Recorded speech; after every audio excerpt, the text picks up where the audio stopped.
Hello and welcome. This is the All 12 Signs video series for Pluto entering Aquarius on the 20th or 21st of January, depending where you live. This is the second out of 3 ingresses that Pluto is going to make.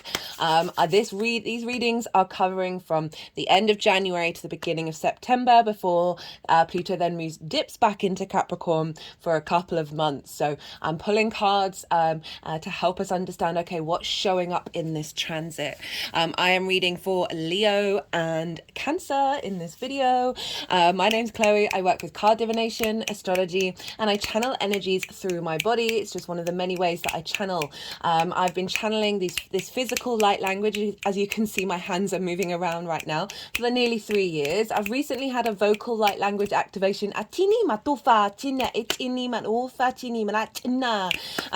still integrating all of that. All of these things are going to be happening during the readings. It's channeling different energies from different dimensions to help us heal, help us clear stuck energy, and open up portals to source to get us in alignment with our soul's frequency, bringing in activation codes into our light body, helping clear some energy that may be coming up in the readings in order to really access the power behind it.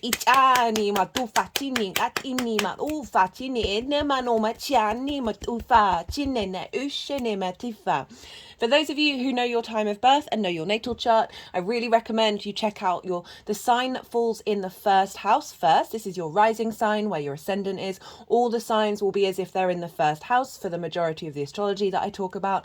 This doesn't invalidate you looking at any other part of your chart, perhaps where your Pluto is. Just look to the house that it's in for that sign, the themes of that house, and apply those themes to the messages that come through. Right, I'm going to keep this introduction short and sweet and crack on with the readings.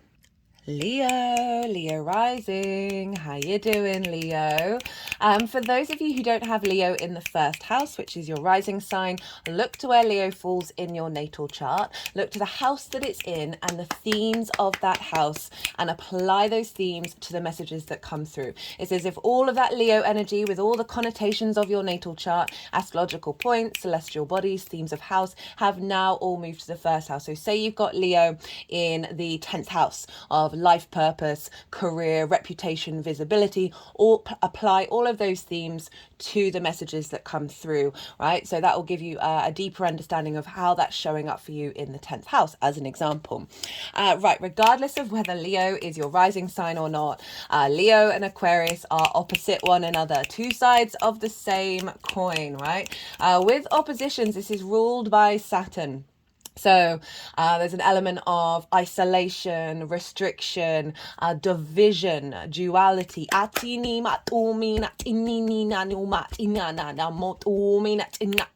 those of you who didn't catch the introduction, I've been channeling physical light language through my body for nearly 3 years, and I've recently had the vocal side of it get activated.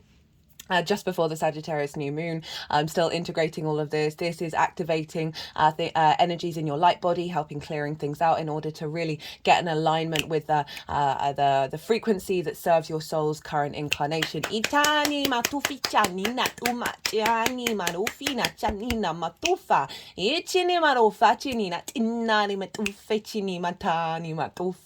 still integrating it, so I don't always get words into my head translating it, but that doesn't matter. It doesn't matter if you comprehend anything that's going on in terms of the light language. It's still helping activate.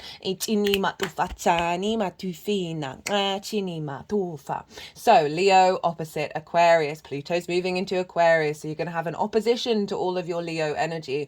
It can be a bit more of a difficult transit.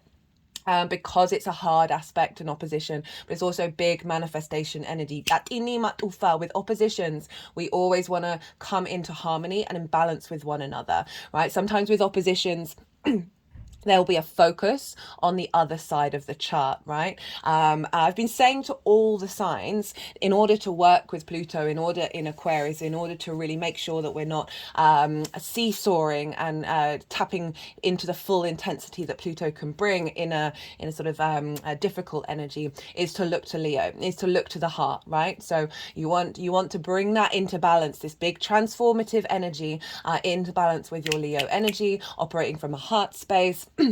from bringing warmth to the very cool, calm, and collected Aquarius. Itani matufa.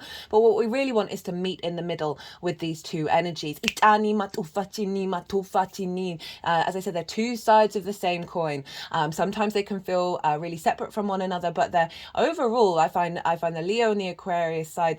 They want everyone to feel good. They don't want anyone to feel left out. Itani matufa tini na ina minufinicha. They go about it in different ways, but essentially it's the same goal. Ishini matufa. Aquarius is linked into sort of universal truths. It's the collective air sign. And Leo, the heart space, right? It rules the heart. And the heart is one of the most powerful universal truth energies that we have on this planet. And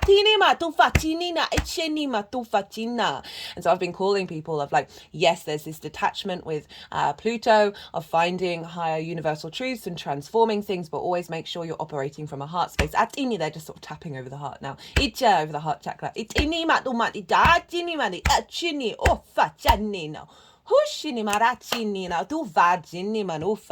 Right, okay. So you've got this opposition wherever Leo is in your chart. So you may feel that the Leo side is getting neglected or getting, there's a sense of othering it and a sense of distance from that Leo energy, which might feel quite cold. And that's why I say always bring in this into balance, because when we're getting these two to work together, they're in union, right? As I said, two sides of the same coin. And then you magnify the power of both. Saturn also is linked into commitment and responsibility, is linked into integrity and legacy, right? So we've got two sides of the same coin when we want to commit to working together with both of them, commit to understanding what both sides are looking for and how to integrate that into your being. And it does probably involve a little bit more hard work, because it's kind of linked into the self and the other. Which is what Leo risings will be working with, of through the other we come to understand the self. Ichini matufa, chani matufa, and vice versa. Everything is a mirror. So right, okay, where there's a lot to be said. A lot of the things that I'm going to be saying, the dates, the degrees, what the cards are about, they're all in the description box. So I appreciate there's going to be a lot of information, but I put a lot of the sort of key astrological things and changes that we're going to have over the next how many months is it? 8 months till the beginning of September. And they're in the description box, so don't worry about getting overwhelmed. Right, okay, so I am deviating from how I normally read transits, the lunar transits that I've been doing recently. I am pulling cards for sort of 8 key themes, right? Because this is a longer transit, and Pluto isn't necessarily as straightforward as some other transits, okay? So sometimes it can feel very unseen, and other times it can feel very intense and very loud, right? Oh, that reminds me, I've done a collective reading for Pluto in Aquarius. This I did last year when Pluto entered the sign of Aquarius. However, there's loads of big themes in that video. I talk about the mythology of Pluto, the planet itself, the key themes around Pluto astrologically, and how that links to both the journey through Capricorn and then most importantly the journey in Aquarius. So if you want a deeper understanding of what is going to be a 20-year transit opposite your sign, Leo, I really do recommend you check that out, just so you have a deeper understanding. Okay, what are the different layers that may show up, right? Because all planets have different vibrational frequencies. They have a multitude of frequencies, and sometimes all of them can show up, sometimes one, and prioritize over the other. So that will give you sort of a deeper and broader understanding of what Pluto in Aquarius means. Now, so there's going to be 2 rows. Two rows, 4 columns. So 8 different key themes that might just be helpful during difficult and good times to come back to this, see if you've got a tarot deck, maybe get some of those cards out and keep them around so you can see them, so you understand, okay, right, how do I tap into this? How do I transform this energy that serves this soul's incarnation into liberation? So the first row is about Capricorn. So we always want to honor the transit before, especially that's so funny because I cut the deck because I have to zoom the camera out so it doesn't go blurry in the background. And so I always do a check just before I set up and cut the deck. And this was the card that where I cut the deck came out. And there was a part of me that was like, I bet that's going to turn up. Now, King of Swords has shown up for every reading. Right, okay, so... where was I? The first row, yes, about Capricorn. So we want to honor what Pluto was doing there, and what wisdom that we're bringing from it, and how that's then moving in to the sign of Aquarius. So the first row is what has been composted. Pluto is very much linked into the cycles of life, death, and rebirth, of creation and destruction. And so honoring what energy doesn't disappear; it just gets transformed in something else. So what was released, what was composted during that last Pluto and Capricorn cycle, and then what was that transformed into? So that is the first row. As I said, I've written these down in the description box. And then the second row is what is the challenge/quest, right? What is the adventure that we're going on, that we're striving for? Where are we headed with this energy? And then underneath that is what is the wisdom? So what can we draw towards? What energy can we tap into in order to help facilitate this quest that we're going on? And that wisdom card can be helpful when difficult energies may show up. I'm going to talk more about the pros and cons of Pluto, because they're both very powerful. And sometimes we're going to get both of those things. You may not get the heaviness, but I don't know. We'll see. And then what on the third row is what is the release of this during this quest? What are we releasing? What are we composting in this particular transit? And then underneath that is what is the power, right? So what is the strength we're getting from that release? And what power can we tap into to help facilitate that release?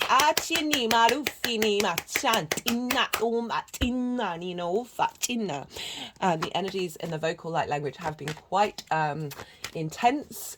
Forceful is probably too strong of a word, but we are dealing with Pluto, so there is this element of power and magnetism and authority. It's in you, right at the root of us. The fourth and final row, column, keep going, those mixed up, is what is the apex of this transit? What is the peak? What is the pinnacle, right? Towards the end of this, what is being activated? What energy is that sort of highest vibrational frequency? And what is the gift that we're receiving with this transit? So I really wanted to break it down in a different way, just so we've got these sort of key tools, these key themes, these key energies to work with over the next 8 months.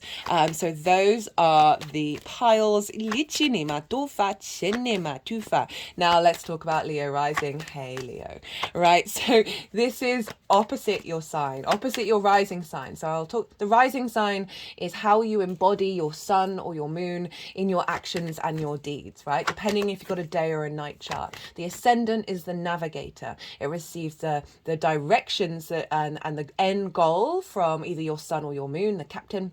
But the navigator has its own way of getting there, own way of traveling across the cosmic ocean. So this is your Leo energy, right? Rather than what's behind the scenes with the sun or the moon. This is your body, your appearance, your character.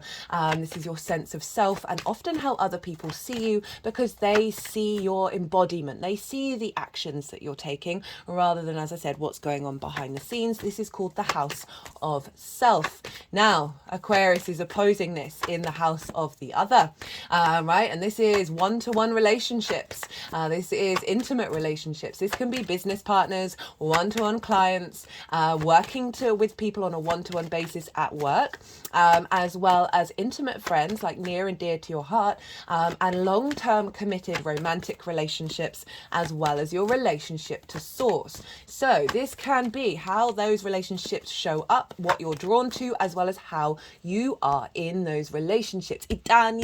It's the lens in which those relationships vibrate, right? The 8th house is more the give and take between those relationship dynamics. The 7th is the frequency that shows up for those relationship dynamics. So Pluto moving into the 7th. Right, let's talk a little bit about Pluto. So Pluto is a very magnetic, intense, power energy, power, like it's very it's representing one of the key fundamentals of the universe, which is creation and destruction. And these things can be very discombobulating when we tap into that energy, because we struggle with change, right, as a human species, even though that's all we're doing all the time. We can get quite fixed and quite rigid. Now, Leo and Aquarius, both fixed energy, right? Fixed energy can be a bit stubborn, right? It's good at keeping going. It's good at, once something's been initiated, to keep on going and have the resilience and the capacity to keep going beyond any other sign, right? The other signs do different things, but it can get very sort of like stuck in its way and linear, and like not necessarily being able to be mutable and detour, right? So, as I said, there's a stubbornness here. So Pluto's coming along to really shake up these areas of your life, right?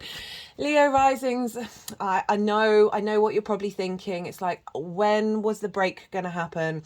We've had Saturn opposing your sign. You've had the nodes squaring your sign. You've gone through some really, really big transformation. But what I want to say is those eclipse cycles and Saturn help pave the way for you to be in your own power. Ichani matufa, and be able to work with this Pluto in Aquarius in a way that is not good, potentially not going to be as heavy if you hadn't had those transits. Ichani matufa chani, ushini matufa achinani matufa.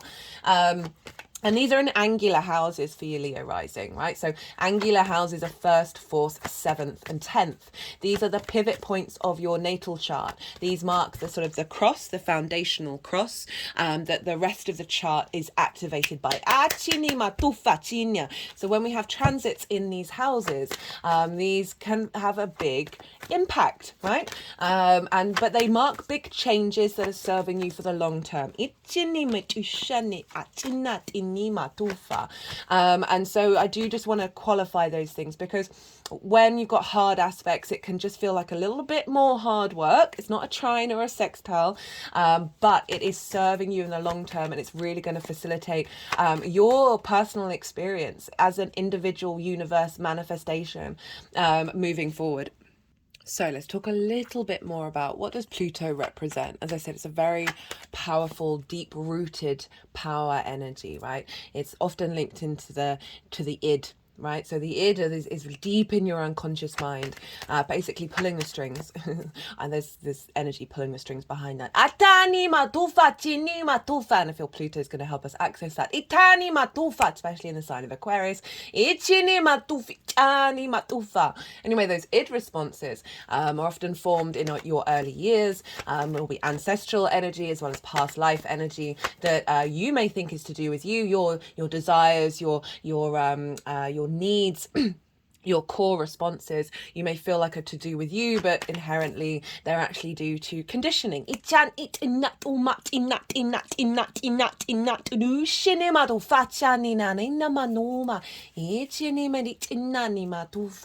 So these sort of desires, these compulsions can show up with Pluto.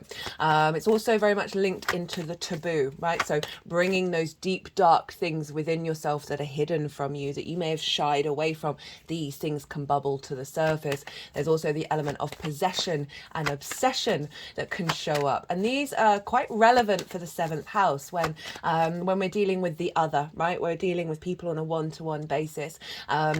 Of seeing like core wounds show up here. This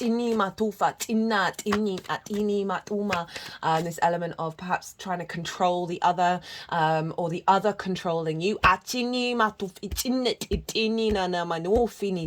obsession over a long-term committed relationship, an obsession over your friends, an obsession with source. All of these things can show up. And if they do, don't worry, do not worry. This is great. This is great learning because these things are coming up from deep inside of you that you may not have realized were there, in order for them to be composted and transformed. Remember the cycles of life, death and rebirth. We can't transform into something new without old things shifting energy. I'm going to bring up the difficulties with Pluto because kind of unavoidable, and it's just important to then have some perspective of being like, oh, this is why this is here, oh, I get what this is all about, and then you can sort of zoom out. One thing I've been recommending to everybody so in that collective reading, I talk about how, for me, Pluto moving into Aquarius is about sound and frequencies, high vibrational collective frequencies, galactic energy coming in. I think sound healing is going to become more and more connect. I think the scientific community is going to be tapped more into sound. It's going to become, because it's very popular, obviously, outside of the scientific community, but it's going to become more mainstream, more to do with the collective, and that's linked into frequencies and sort of collective air sign, universal truths. Plato had Pluto in Aquarius, and he obviously had the Platonic solid, so he was trying to figure out the forms, the fundamentals of the universe, these sort of core universal truths. Obviously truth is subjective as much as anything, right? But we want to try and get closer to it. Right, so sacred frequencies, one thing really great to tap into, but also sacred geometry, right? I was very kindly given at Christmas a sacred geometry deck, and I've used it for the first time on this channel with some of these oracle cards. I will be doing this oracle reading after I finish this transit series. I'll just show you, this is not on one of those, but this is the Flower of Life that's on my numerology deck. And it might be really good to meditate with a sacred geometry image while listening to perhaps high frequencies or binaural beats or sound baths, Tibetan bowls. I love Tibetan bowls. I think they're really wonderful to help just recalibrate the frequency of your soul. And Aquarius is very utopian. It's often looking to the future. It can look to the future for utopia and then feel that dystopia is here, but let's focus on the utopia part of this, more the future energy, right? Bringing in higher energy, a more evolved, ascended frequencies. So if these difficult energies do show up in terms of the 7th house for you, taking time to meditate with an image of sacred geometry, just getting them anyway and putting them around your house can be a really great thing, especially maybe around your bed. While you're sleeping, can really bring in a sort of the clarity of perspective, right? Aquarius zooms out. It's the bird flying through the clouds, able to survey a far greater perspective than a bird on the ground, right? Or a human on the ground. So it really helps you zoom out. There's an element of detachment that can come in that can be really useful when we're dealing with Pluto, right? Because Pluto also brings up fears, the unknown.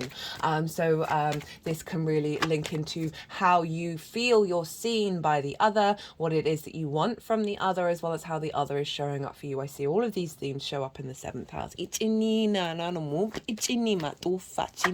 There's an element of control, right? And ego, right? So the ego just responds from the id, right? So Pluto's bringing up id energy that we'll then probably see clearly via our ego. Ego is a wonderful thing. It helps us be present in this 3D vessel that we're currently in, rather than dissolved into all possibilities, right? We want to find balance with that. But the ego, if it's distorted, if there's an element of trying to control situations, trying to control relationship dynamics. I'm just thinking about the Cancer risings that I've witnessed. Some have worked really well with that Pluto energy moving through their 7th house. Others I've seen really trying to exert their own authority over their partner and not be able to see beyond their sort of these sort of root energy, right? And not being able to see the other person's point of view. And trying to take control, sort of very puffed up ego. And really operating from a sort of base energy.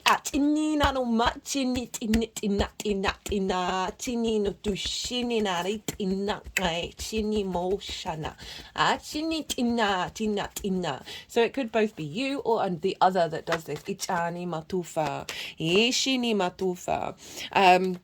So Pluto is always constantly helping us on this very sort of primordial evolutionary journey. As I said, going back to the element of destruction and creation. But what we really want is to be in balance with this and honoring that things may fall away, and to step away from the fear, and step into your heart space, and into your sort of centering universal truth, and then realize, okay, if that is falling away, open up your mind to more thinking about what you're drawing in rather than what's being let go, honoring what is being let go of, and then clearing some space for that.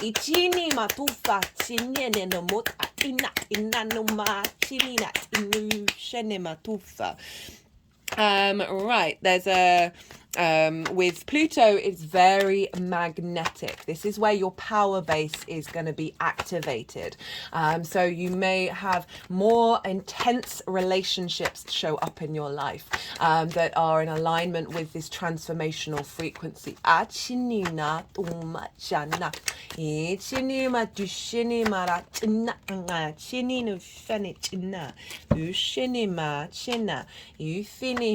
It's very funny. I was talking about people showing up, and then we got the Knight of Swords, which is obviously an air card, and the embodiment of moving through that. But we'll see what happens. I tend to focus mostly on you and the energy of you rather than other people coming into your life, especially for this transit, because you're the one having to work with this.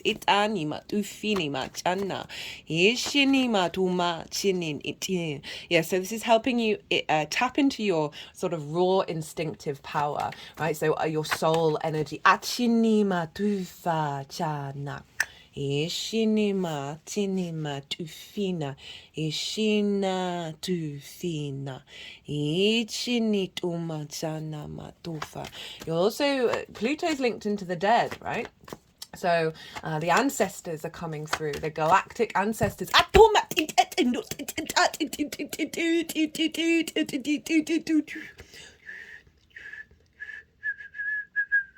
I'm so terrible at whistling. I feel sorry for the energies that I channel.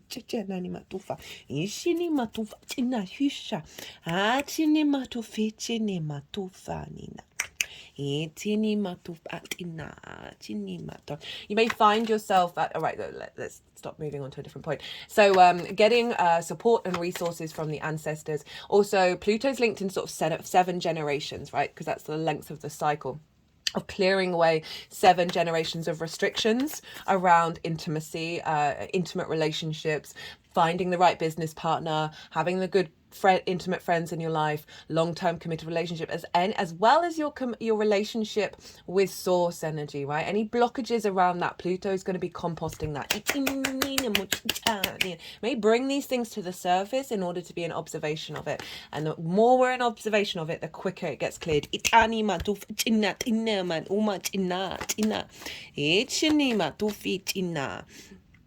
This can also be, as I said, getting support from the ancestors to help facilitate your journey through this experience. And what was I going to say? Oh no, this is what happens. This is why I jump all over the place, because my mind just drops things out of the head. Yeah, any blockages around connection and commitment. You may have been feeling this in the lead up, actually, to Pluto moving into this sign, because Pluto moving through the 6 is where Pluto was in Capricorn. It's about work and how you work. And I really like how the 6th house, the themes of the 6th house link into the 7th, because you've established a deeper understanding of how you want to work and what works for you. And so with that transformation, you're then bringing in a new frequency that means, okay, I want a different, maybe you want to transform the relationship dynamics that you have that are more in alignment with, okay, is this what I want in this lifetime? Is this to do with me, or is this to do with old habits, old forms from not only your parental figures, society, past life energy, and really helping you tap into your uniqueness.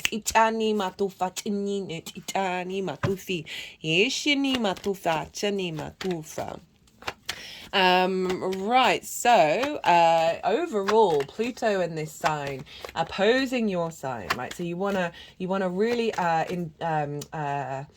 into the fact that you're gonna be going through some deep transformation, right? This energy is gonna be bringing a deeper sense of what your power means to you.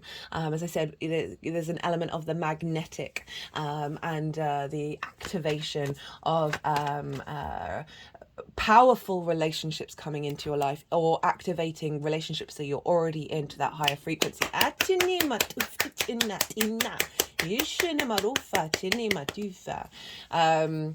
And yeah, so what else was I going to say? I think that might be it in terms of sort of the key themes of being open to this transformation, trying not to be rigid, allowing that allowing yourself to question things, allowing yourself to question yourself if the other has brought certain things up. You don't necessarily have to agree with it, but certainly hold space for the communication, not only with yourself or with them, but certainly allowing space to explore what's showing up here, rather than getting stuck in the energy. I know a couple of people who aren't into astrology, and I know their charts, and they've had Pluto oppositions, and it can be really really intense. Like it can bring about a sense of feeling isolated from whatever you've got in Leo, because Pluto can then take all the power and draw that power and sort of like a vortex. So you may feel like you could disappear, but as I said, I'm saying all these things because it's transitory, it's fleeting, right? And there's other stuff going on in the skies that are also going to be facilitating our journey here, that I just want to bring up the really heavy stuff, just so you can go, okay, right, this is this. And then you, through your own unique experience and tapping into what feels right for you, you'll find a method to be able to cope with it and deal with it. And then use it and utilize it. Certainly my practice, that I see absolutely everything as, hey, what is this trying to show me about me? What do I care about this? Is this important? Even if I might be crying over something, there's still a part of me in the back of my head that is observing what's going on, and then seeing how the energy works together to come back to a space of peace. Now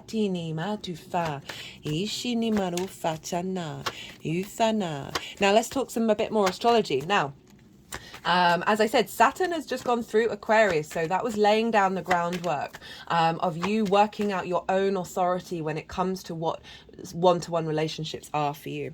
And so Saturn rules Aquarius, right?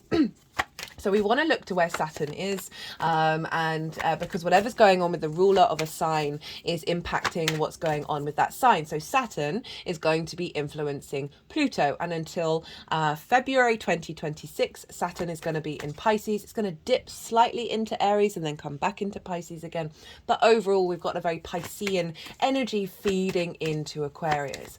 I've done 3 different transit series for Saturn in Pisces. So if you want a deeper understanding of what Saturn is doing, it's in your 8th house. I mentioned that 8th house, right? The 8th house is about the outside world's resources, right? It's your relationship dynamic with anything other than you.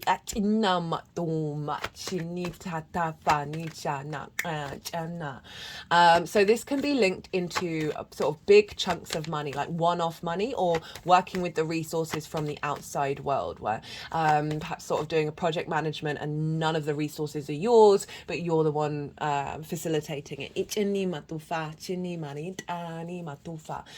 the house of transformation. It can be linked into sort of mortgages, loans, what else? Taxes, car insurance, that sort of house insurance, that sort of thing, as well as sort of commissions and bonuses. It's just sort of one-off things.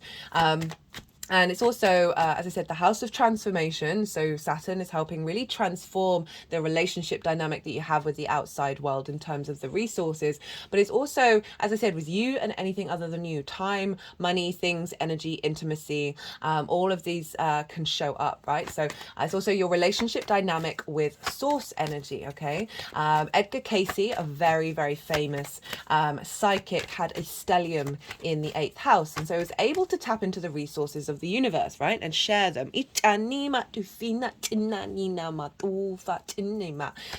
So Saturn moving through there, as I said, I've done 3 series. The first one, I still recommend it just because in the introductions, I talk about Saturn in Pisces, Saturn with Neptune, Saturn in relationship to Jupiter. Jupiter traditionally rules Pisces. And then I talk about the themes of Saturn being in the 8th house in that first Leo reading. The second series is about the retrograde, which we're no longer in. And the third series is the live series now that is going to be taking us up to June of Saturn moving direct. So I talk about the themes of Saturn. And so that might really help then calibrate over the next 2 years of what Pluto means for you. So Saturn is, I talked about a lot of the themes with Saturn with the opposition is it can bring about restrictions and limitations, a sense of isolation.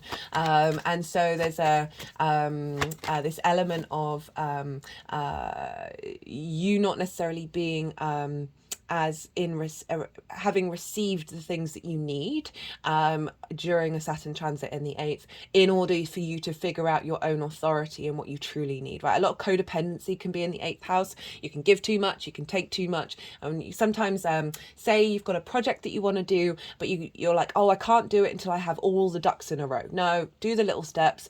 Don't rely on the outside. Understand that you have the resources within you. And when you take those little steps, that's when the universe starts matching you and starts co-creating. Saturn is also linked into hard work, due diligence, responsibility. It can bring about it's a clearer sense of authority than Pluto. Pluto's more this sort of compulsion energy that comes up that's trying to exert its authority, whereas Saturn can be a little bit more direct in the authority of people questioning what you give in the world, as well as you questioning what the outside world gives to you. So whenever Saturn brings up difficult energy, it's all in order for you to tap into your own authority, to tap into your own integrity, what really matters to you, as well as and then being able to put in the hard work and due diligence to connect to your legacy. Right, Saturn is very much a legacy planet. So this transit here is Saturn's getting you in alignment with bringing in relationship dynamics that are going to serve you for the next 30 years. And I love this combination of that's then influencing Pluto, right? So Saturn's like, hey, we want this in balance. We want this to last the test of time. I would say with Saturn in Pisces is acknowledge cause and effect, right? Walk your talk. Pluto's destruction and creation, Saturn is cause and effect. And when we honor these principles of the universe through the planets, that's when we're really in alignment. So acknowledging where you may be out of balance with your relationship with anything other than you, right? And seeing that in other people, and then sort of walking your talk and trying to make sure you shift and change that's more in alignment with your integrity, rather than being a hypocrite and saying you're doing this when you're actually doing this, right? And so So Saturn moving through here over the next 2 years is really establishing a sense of authority and understanding about what your needs are when it comes to dealing with the outside world.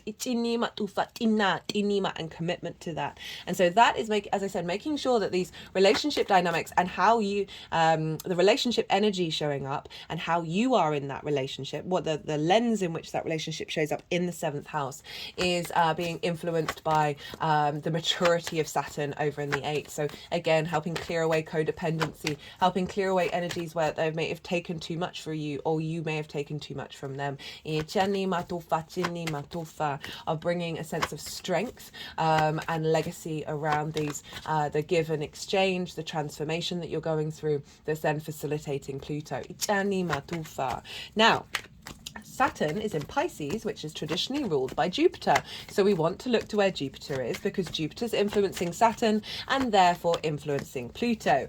Now, Jupiter is in a fellow fixed sign, as in the sign of Taurus. So you've got kind of up until May, so that's when Jupiter moves sign. We've got this square with Pluto and Jupiter. We've also got and now with your Leo energy forming a T square, right? So a T square is when we've got an opposition, so Leo and Aquarius And then, well, the T's going up this way for you, Aquarius, Leo risings, and up this way where Jupiter is. And the release point is in a T square, is the end of the T.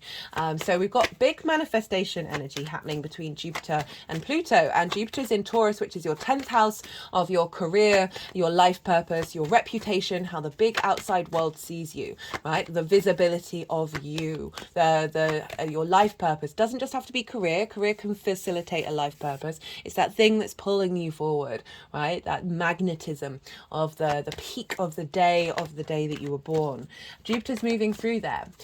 Jupiter's providing expansion and wisdom and a deepening of an understanding of what it is that you want from your life. It's moving direct now, so there's sort of more momentum around bringing the pieces together in regards to setting that up, but also, you know, bringing more confidence with who you are and how your visibility and your reputation, being more confident in yourself, and allowing this sense of ease to come in over the next couple of months in regards to your career and your life purpose. But it's squaring your Leo energy, it's squaring the Aquarian energy. So we're bringing big changes, big manifestation, right? Squares activate things, they involve a bit more hard work, but it is big manifestation energy. So while we're in this, we're building, right? We're building, we're not necessarily quite seeing the results.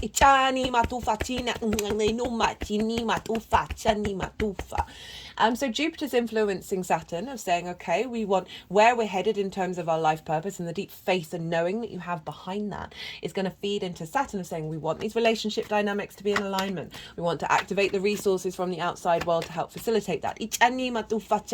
And that's then bringing in relationships on a one-to-one basis that are going to facilitate that. So that could be clients come in, a new business partner that you want that's going to facilitate your life purpose.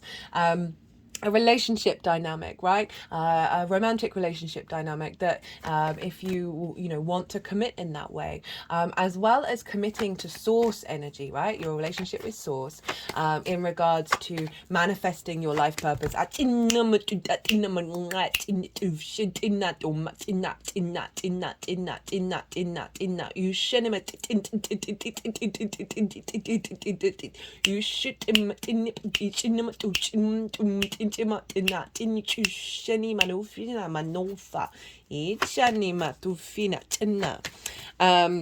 But Jupiter is ruled by Venus. So Saturn is called a malefic. Pluto's a very intense, potentially disruptive energy. I mean, I love Pluto. It's very different to a natal Pluto that we can often see a lot of the drama in the early years. But with a transit, these are all fleeting and they lead to quicker transformation. But it's still quite an intense energy. Saturn, as I said, a malefic. It's more the school of hard knocks than the school of big hugs, right? Although I reckon Saturn would love a hug.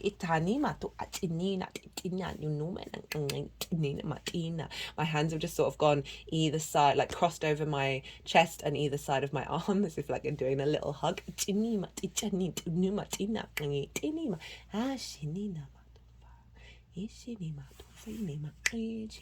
Always give some love to Saturn. But anyway, it's not a benefic planet. So unlike when Saturn was in Aquarius and Capricorn, right? Though those years with Pluto would have had a lot more. Saturn wasn't being governed by anybody, so he was using all the tools of Saturn, and some of them can feel like a little rough, a bit difficult.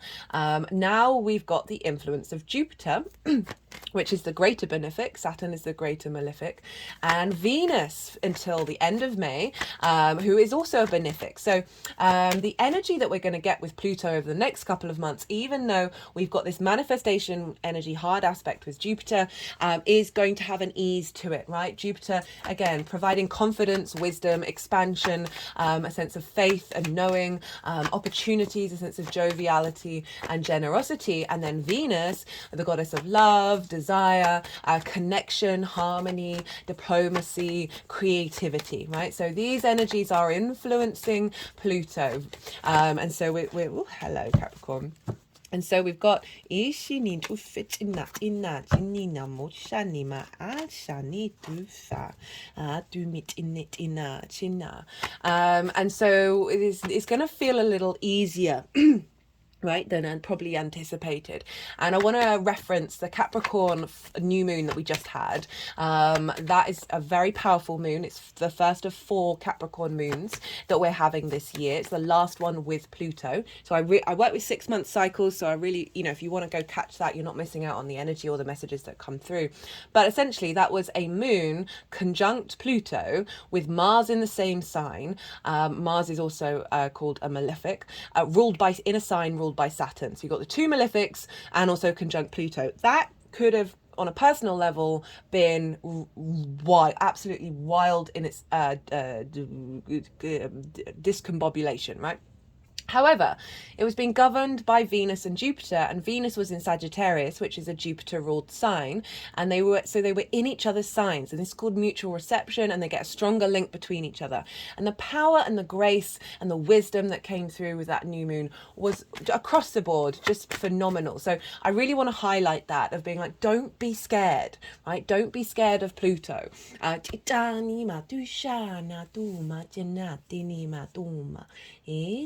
Tu fini ma danima ila la manu mushani matufa.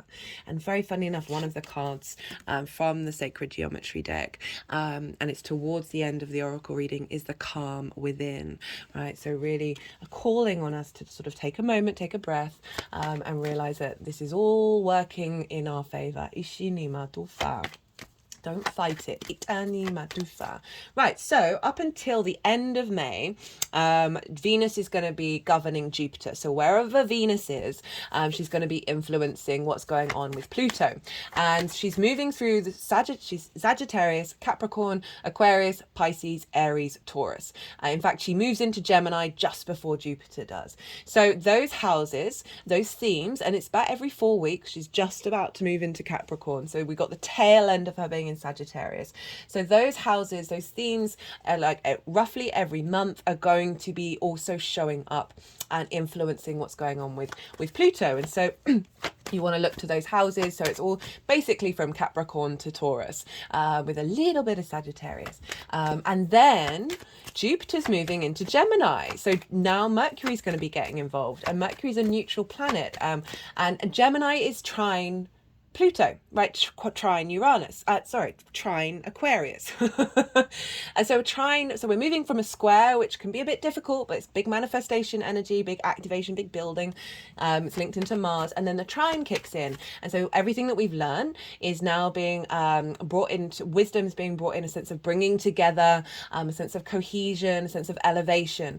And Jupiter's moving into your 11th house of friends, groups, and alliances, reaping the benefits from your 10th house and hopes and dreams. So Jupiter's providing expansion here, right? So the work that you've been putting in with the 10th house is then going to start getting activated. You're seeing the benefits from that when Jupiter moves into that sign, as well as finding more expansion around your hopes and your dreams, finding more connection and wisdom, and with friends, groups, and alliances. So this might be when you start meeting people that are in alignment with this Pluto energy. It's going to trine Pluto, so it's really facilitating the transformation in a very generous, open, beautiful way because of Jupiter's activation.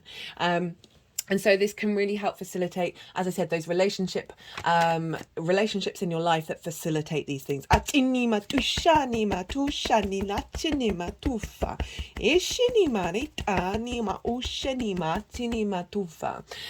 so from the end of May, so basically June till the beginning of September, so 3 months, we'll have Jupiter in Gemini with this transit. So Mercury is going to get involved, and I really like this, especially the Gemini energy, because it's very playful. There's a lot of element of duality here. There's the element of duality and being able to hold space for lots of different information. And so what I feel like with this one, with Jupiter being there and then Mercury being activated, is our ability to see the clues of the transformation. It's going to make it a little easier to deal with any intense energies.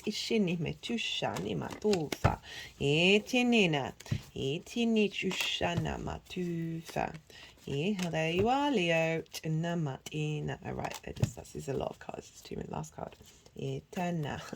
And Jupiter. Right, that's it.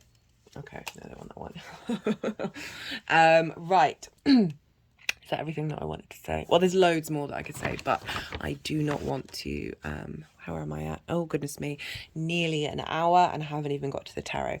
Right, so where was I? You look to where your Pluto is in your natal chart. Look to the house that it's in, the themes of that house, because those themes are going to be cropping up for you on a personal level beyond this general reading. So that'll help give a depth of understanding of what Pluto's doing at all times. Right, I'm going to go consciously quiet. The energies are going to move through me. They are going to move the cards around. They'll do some physical and vocal light language, and then they'll put the cards into the piles, and then I'll come back round and I'll bring the tarot into the astrology. I call you to soften your mind as well. You know, you've just had loads of information. Let that all settle in your unconscious and then see what intuitive hits come up for you while we're just having this little bit of anima.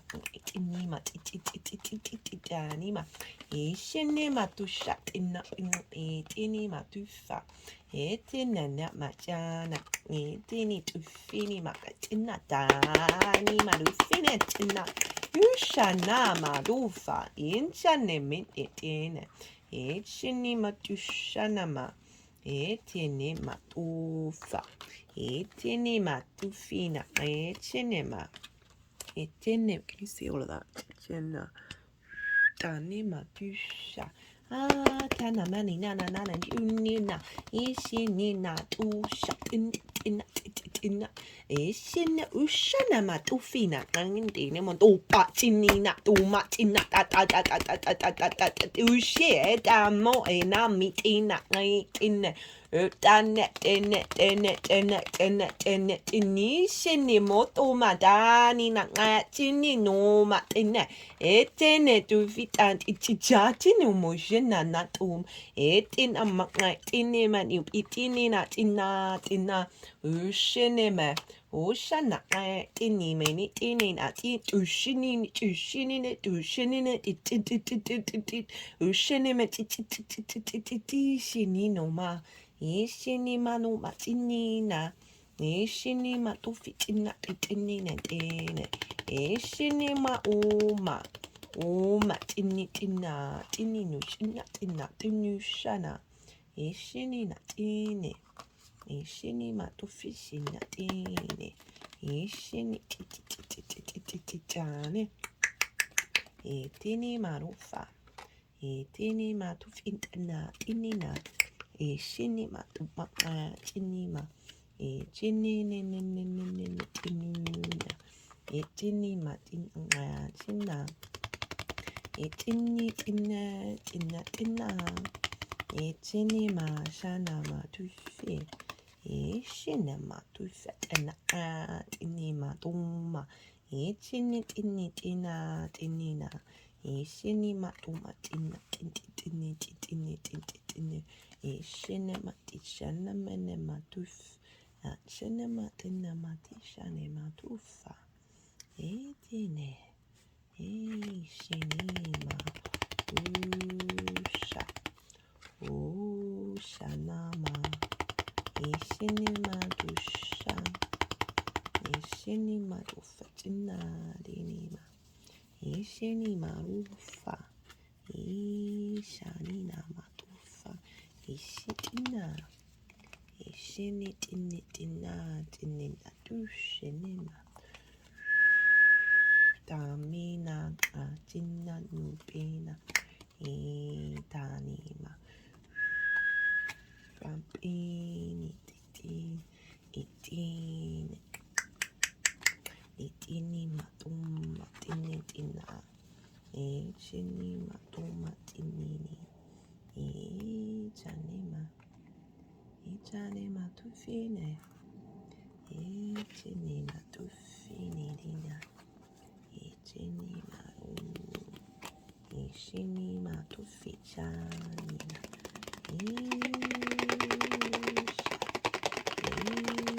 isha umaina, itinima shenime,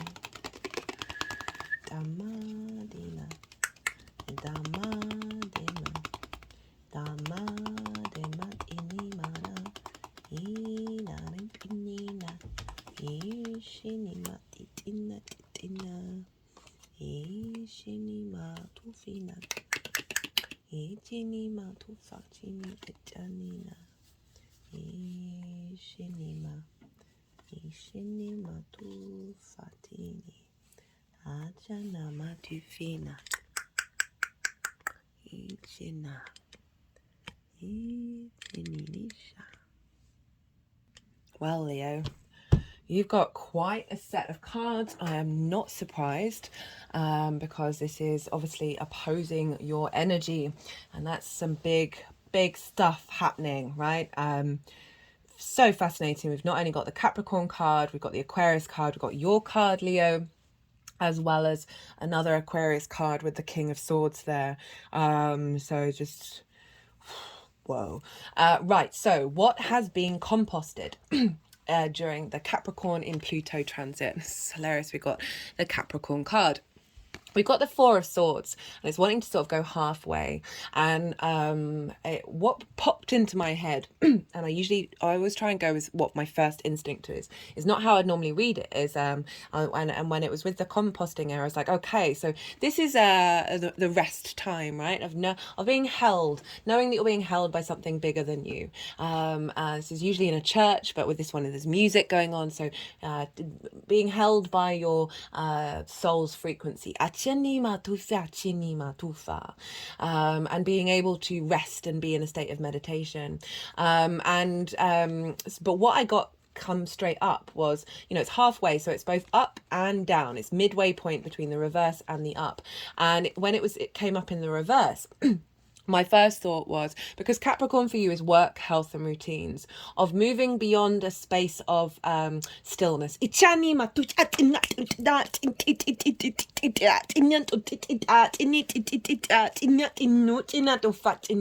Moving beyond a place of stillness. And so taking action, doing the things, the work, the health and routine. These are all this very doing house of being able to take action. But the fact that it's sort of halfway is what feels like is that sort of limbo phase of what's being cleared is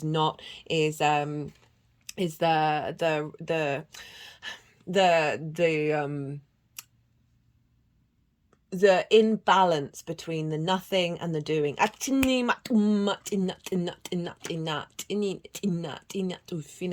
we got it with the Devil card, right? And so this is and because this is being composted, so what's been released, what's being transformed, and this can be feeling certain restrictions that have been that have felt like they've bound you, generational energy of if there may have been stagnation or not necessarily being able to commit to what it is that you need to do. Especially with the here nor there energy with this card. But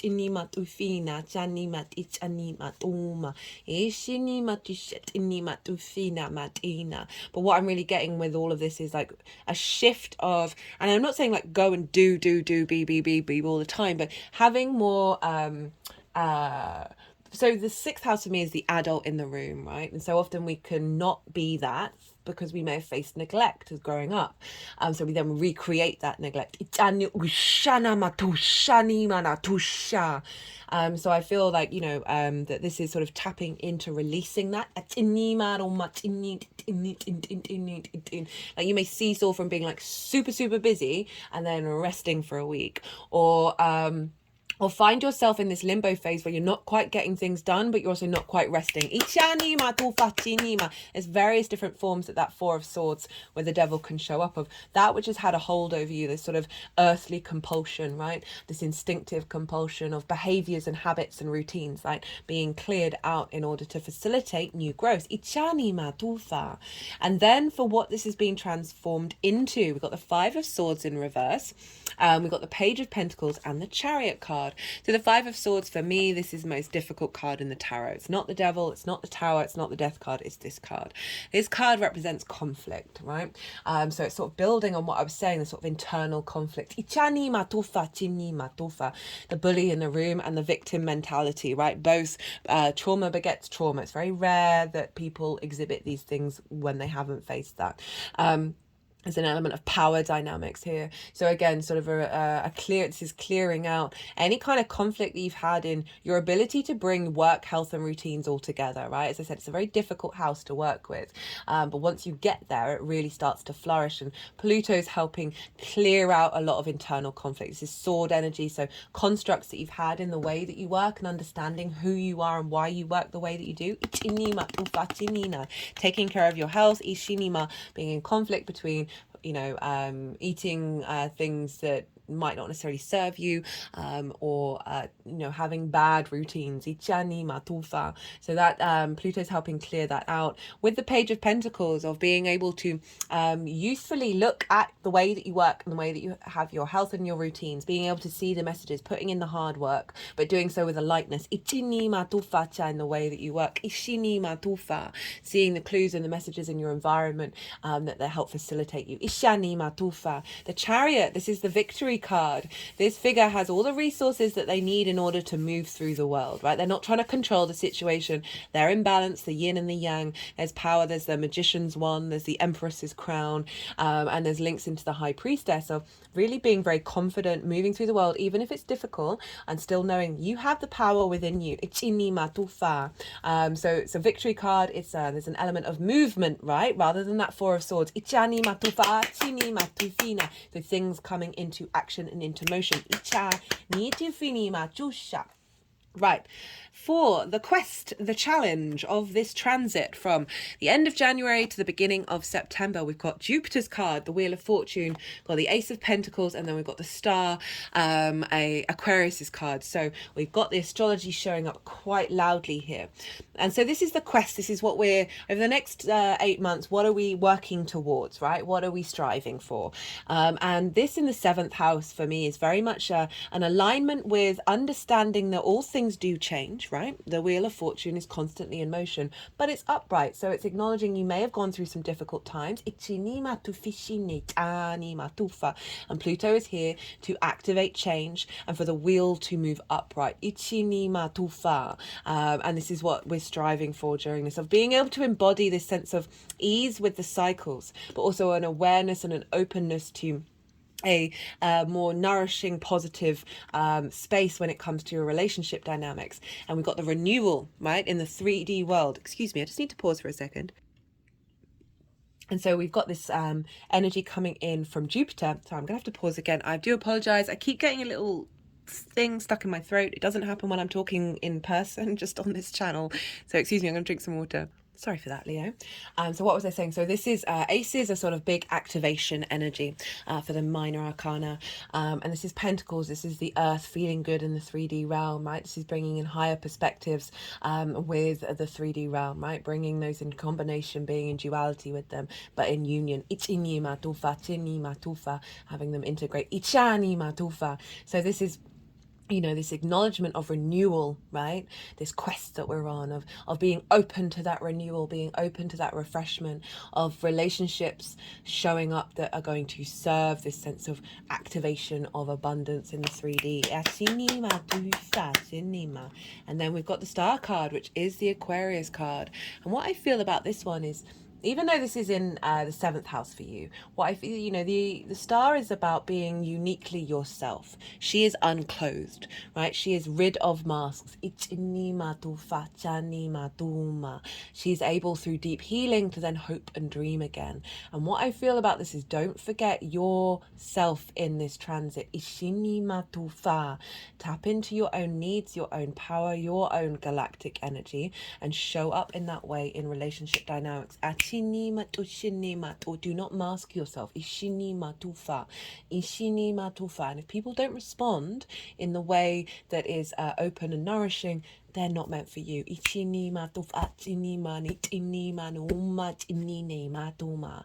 the quest is to be comfortable in your own skin when it comes to being with the other. Right, underneath that, we have, what is the wisdom to help us tap into this energy? Is the Knight of Swords and the Strength card. Now, this made me chuckle because this kind of embodies what I was saying about tapping into that Leo energy, tapping into the heart space. Because this is the embodiment of Leo, Ishini Matufa, that through love and kindness, the higher self and the animal instinct can unite, right? And so we can see this as a representation of you and the other, that when you operate, embody the clarity of knowing that from operating from the heart space, and through love and kindness, and that's with yourself and with the other. And sometimes kindness is to speak the truth and then leave a situation. But this is very much, how do we get to this space of having the strength and the clarity to embody our principles, embody what our heart needs, being in alignment with the mind and the heart, that is bringing about this sense of balance, right? Bringing about this sense of unity of yourself with the other. Ishini Matufa, tap into your inner strength, right? There may be elements of needing to be resilient, Ichini Matufa, and letting things flow over you. Water off a duck's back, Ichini Matufa, Chinina Tina.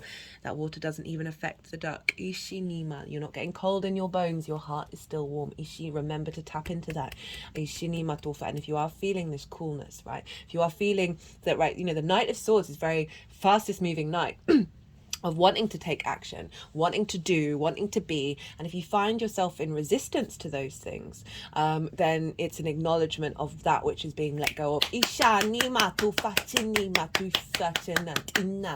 Right, what is being released, what is being composted in this journey? We've got the 8 of Swords. Love this. So this is being trapped in a cage of your own making, right? This is an element of acknowledging that reality is an illusion, right? Everything is an illusion, including the constructs and ideas in your mind that you may have had around you in order to give you a sense of protection, a sense of safety. However, these are falling away. These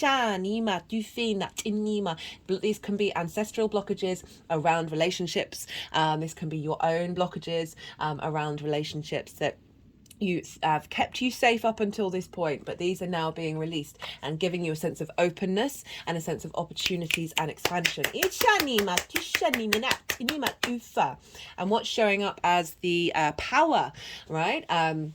So both the power that we can tap into to help us navigate this 8 of Swords, and this might bring up elements of feeling trapped, right? Of being a feedback loop in your mind of not being able to escape it. Bear in mind, step back into the strengths as well, but bear in mind this is in order to let these things fall away. Ishinima Doma. So we've got the power is the 7 of Swords and Temperance. Now I love this. So if we're, there's 2 interpretations I'm going to give, right? I'm going to give what are you gaining from this release? I love the 7 of Swords.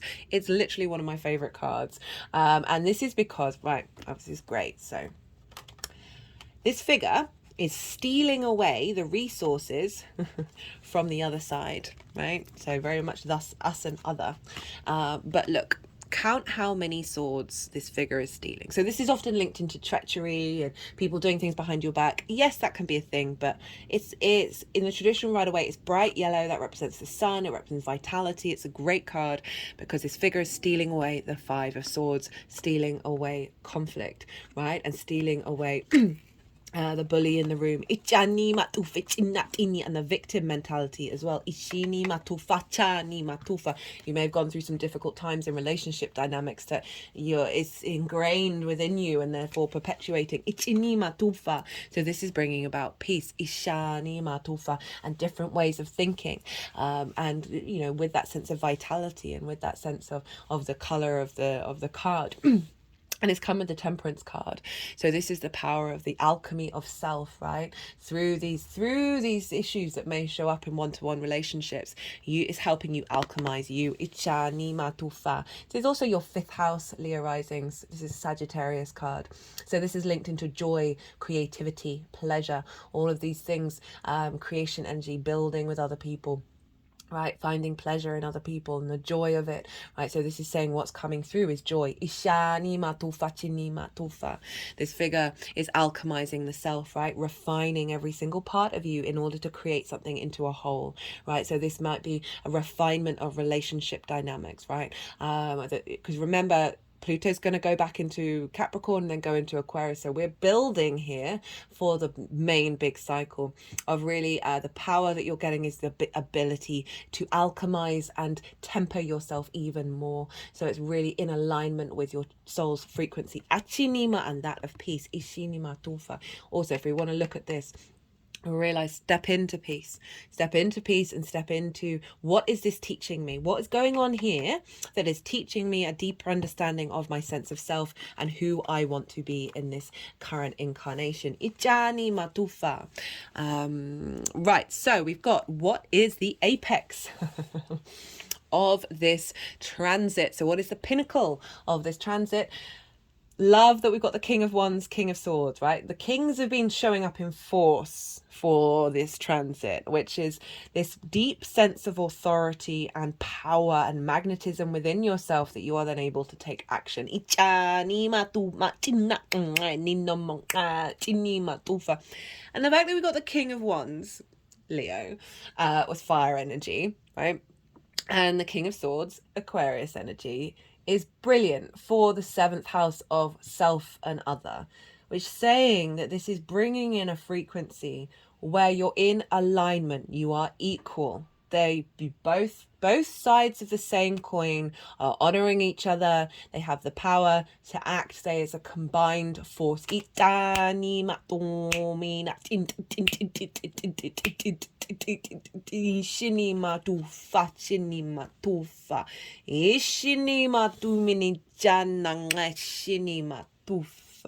So I love this for an alignment of honoring each other's power rather than just trying to pull down the other person in order to feel like you have power. It's not what the kings are about. I would say that, with these, because this is the apex, the pinnacle, right, the peak. I'm not going to lean too much into this, but it did pop into my head, so I'm going to say it, is that this might bring up squabbles over power. But the gift is the 10 of Pentacles, and this is legacy energy, right? So this is about bringing in the mundane and the spiritual together in order to create something long lasting. This is strength, this is power, this is, as I said, legacy and longevity in the earthly plane. So I love we've got the ace, which is initiating, and then we've got the 10, which is saying what's going on here is facilitating your long-term goals. Ishani matushani matufa. So I mention this just because this might be a thing, and if you do have those spats, right, with the other, understand that fight, that argument might help activate certain frequencies where you're like, oh, wait, actually, no, what's really important for either of us? And that can help hash it out, right? We all deal with those sorts of things in different ways. It's not about rejecting certain emotions, but I don't want to focus too much on that energy, because what I'm getting is relationship dynamics, relationships in your life. We think about Saturn in the 8th of your making sure they're in alignment. The dynamic itself is in alignment. That you're both bringing things to the table. There isn't an imbalance there. I've got 2 kings, and Jupiter over in the 10th, right, of your career, which is this energy is what I'm feeling. Your life purpose, right? What is that guiding light that's pulling you forwards, and making sure that there's some alignment here with energies that are able to take action, and you are able to take action to facilitate this. And then Jupiter over in the 11th of bringing things into being, of being able to hope and dream in this way, activating benefits from your reaping the rewards from your 10th house. Right, let's get some clarifiers. That was a great reading. It's quite long. The Aquarius one was very long as well, not surprising. I think Scorpio was as well. The fixed signs are yes, well. They can take it though. They can take it. Right, okay, so Shini matusha, shini matupina inat, inini matuma, jina, jina manusha ni matufa, ishani maru, The last card in the oracle reading is the Venusian Galactic Council, which is why I feel like this is going to be a bit more. There's love in the air, and that doesn't have to be romantic. That can be any other form of love, but simply this desire to connect, right? Aquarius is very much about uniting. Right, okay, let's get some qualifiers. You wouldn't believe what I just cut the deck out. Love, partnership, as I said, business partner, intimate friends. You love partnership with source energy. Those of you not looking for that kind of thing, and I'm so wary of always saying your one true love is coming around the corner, because that might be that one true love in that moment, but it might not be. But overall, is also through the transformation of the energy of the other, you also learn to love yourself. Ishini matu fatini, which is showing up with this temperance card. Ishani ma ushani met itna. Right, I'm going to shuffle and see what else we get for Leo. Ishani matu fini natini matina. We've got rebirth showing up, and synchronicities. Okay, so rebirth of going through these things, and I think both sides, both the Capricorn and the Aquarius, is a rebirth, right? Remember, life cycles of life, death, and rebirth, of acknowledging and clearing away old patterns. The synchronicities for me is like, when you see synchronicities, you're co-creating with your soul's essence and the universe.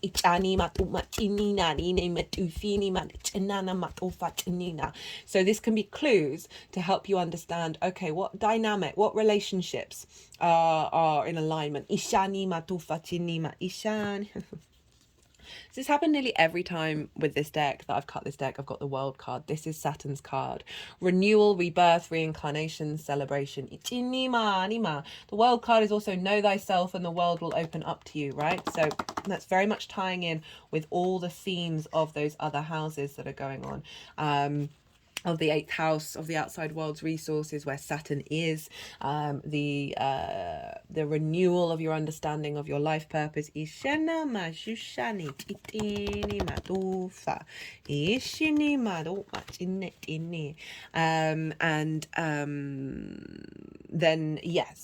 then the celebration of Jupiter moving into the 11th.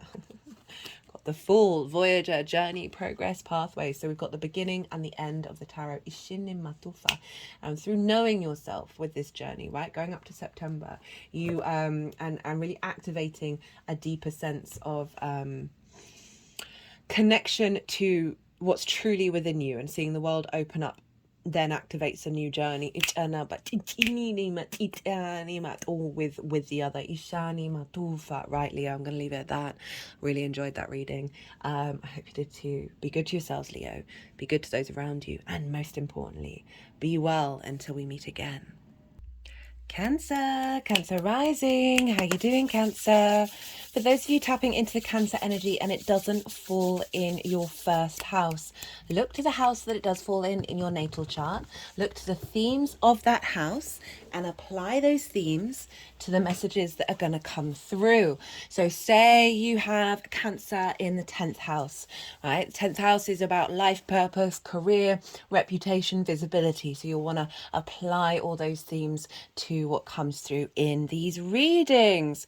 Well, so Pluto entering Aquarius. So regardless of whether Cancer is your rising sign or not, Cancer and Aquarius, you're in conjunct to one another. Right, in conjunction doesn't have a traditional aspect, right? It doesn't have a traditional line of sight, and so therefore a certain clarity. And this is because we're dealing with two signs that have 6 different energies at play. They don't have anything traditionally in common with one another.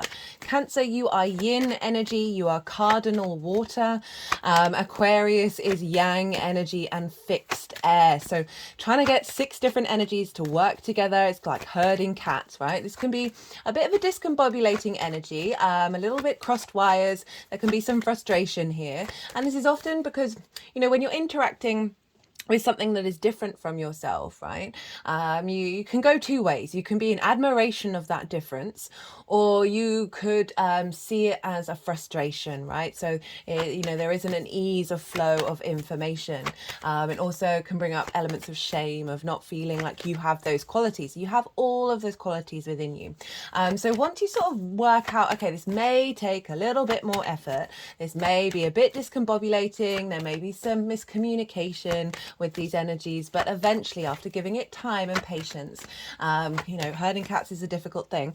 The other side of this is you're working with six energies. You're breaking outside of tradition, outside of familiarity, outside of convention, and you're bringing very innovative, very inventive energy into your life. Ashini matufa, jinni marishana matufa, chini manitani matuma, chini natufina, ishini matushat inni maushani matumina, chini matufachana. So, for those of you that didn't catch the introduction, I've been channeling energies physically through my body, a physical form of light language, for nearly 3 years. And recently, just before the Sagittarius new moon, I had the vocal side get activated. So I'm still integrating that, and it's going to be both of those things are going to be coming up during the reading, even if you're not consciously aware of what's going on. I sometimes get words in my head that are translation. I haven't quite figured out the nuance with that yet.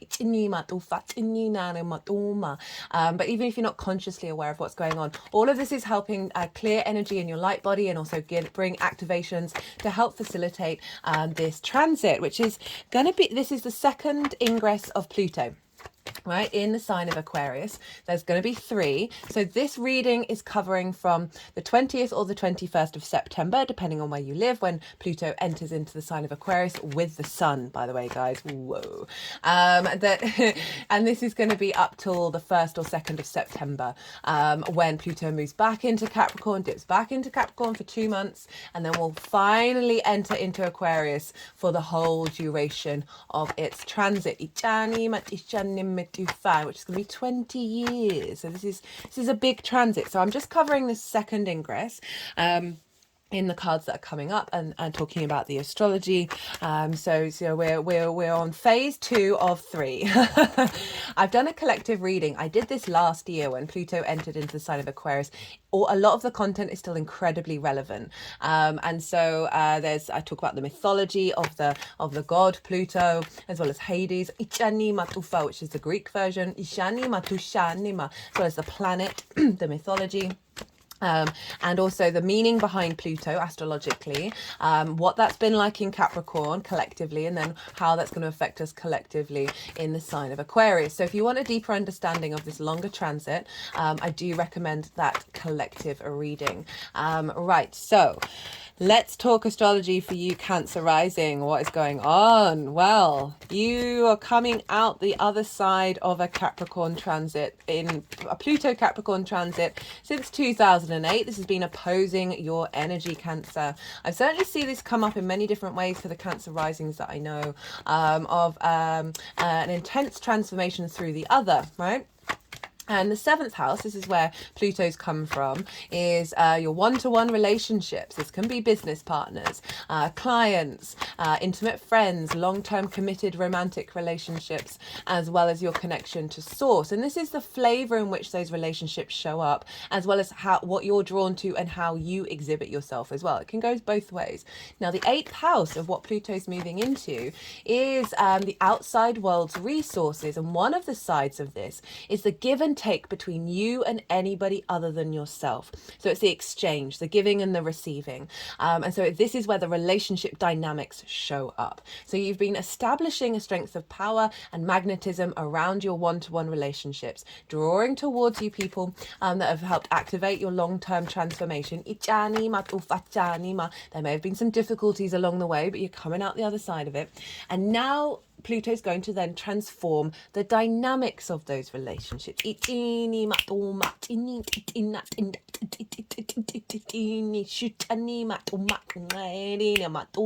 Whereas Capricorn's can be very traditional. It can be sort of more looking to the past and the structures that are in place already. Aquarius is very much looking to the future. It's very egalitarian. It's very sort of allowing everyone at the table. It's about universal truths. And very much the utopian energy. So after building something that's going to last a long time with that Capricorn energy, we're now instigating for you Cancer risings a transformation of the sort of egalitarian dynamic with other people. There's an element of open-mindedness with Aquarius. It's also a stubbornness as well. It's fixed energy. Fixed energy can be quite stubborn in what it is that they expect and want. And I call all the fixed energy to just get a bit more fluid with this Pluto transformation. And allow the cycle of life, death and rebirth to be activated. So it's also linked into the outside world's resources. So this is more sort of big chunks of money, or like mortgages, loans, taxes, where you're dealing with the outside world in regards to resources. But it can be inheritance, both 3D and cosmic inheritance. It is also linked into bonuses and commissions, sort of those one-off chunks of money. It is as I said, the relationship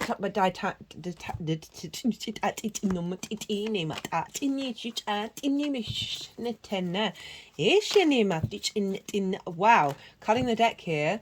There's a lot of cups going on.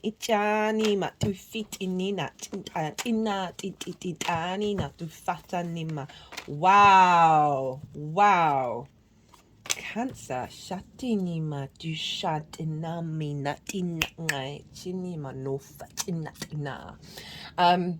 what was I saying? Goodness me. So it's the exchange, right? Time, money, things, energy, intimacy, right?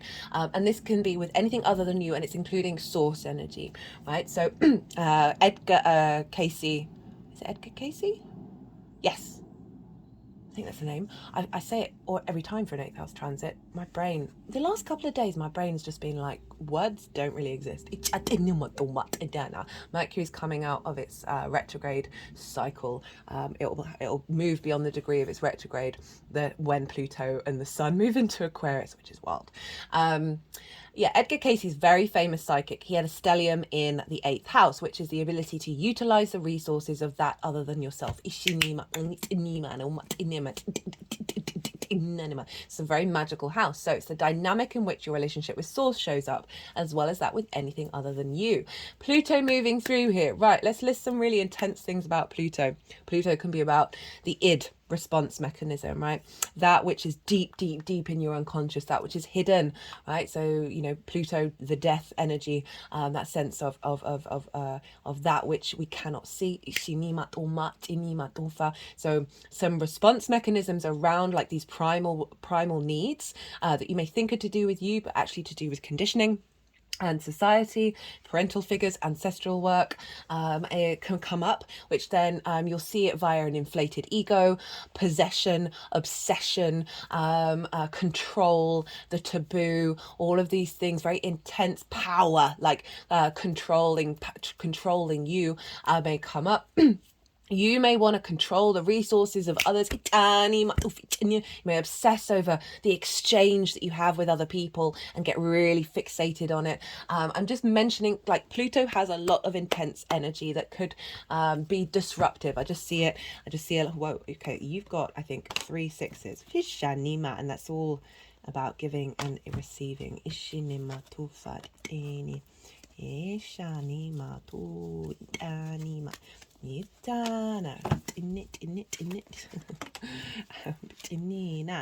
Right, okay, I think that's enough cards for you, Cancer.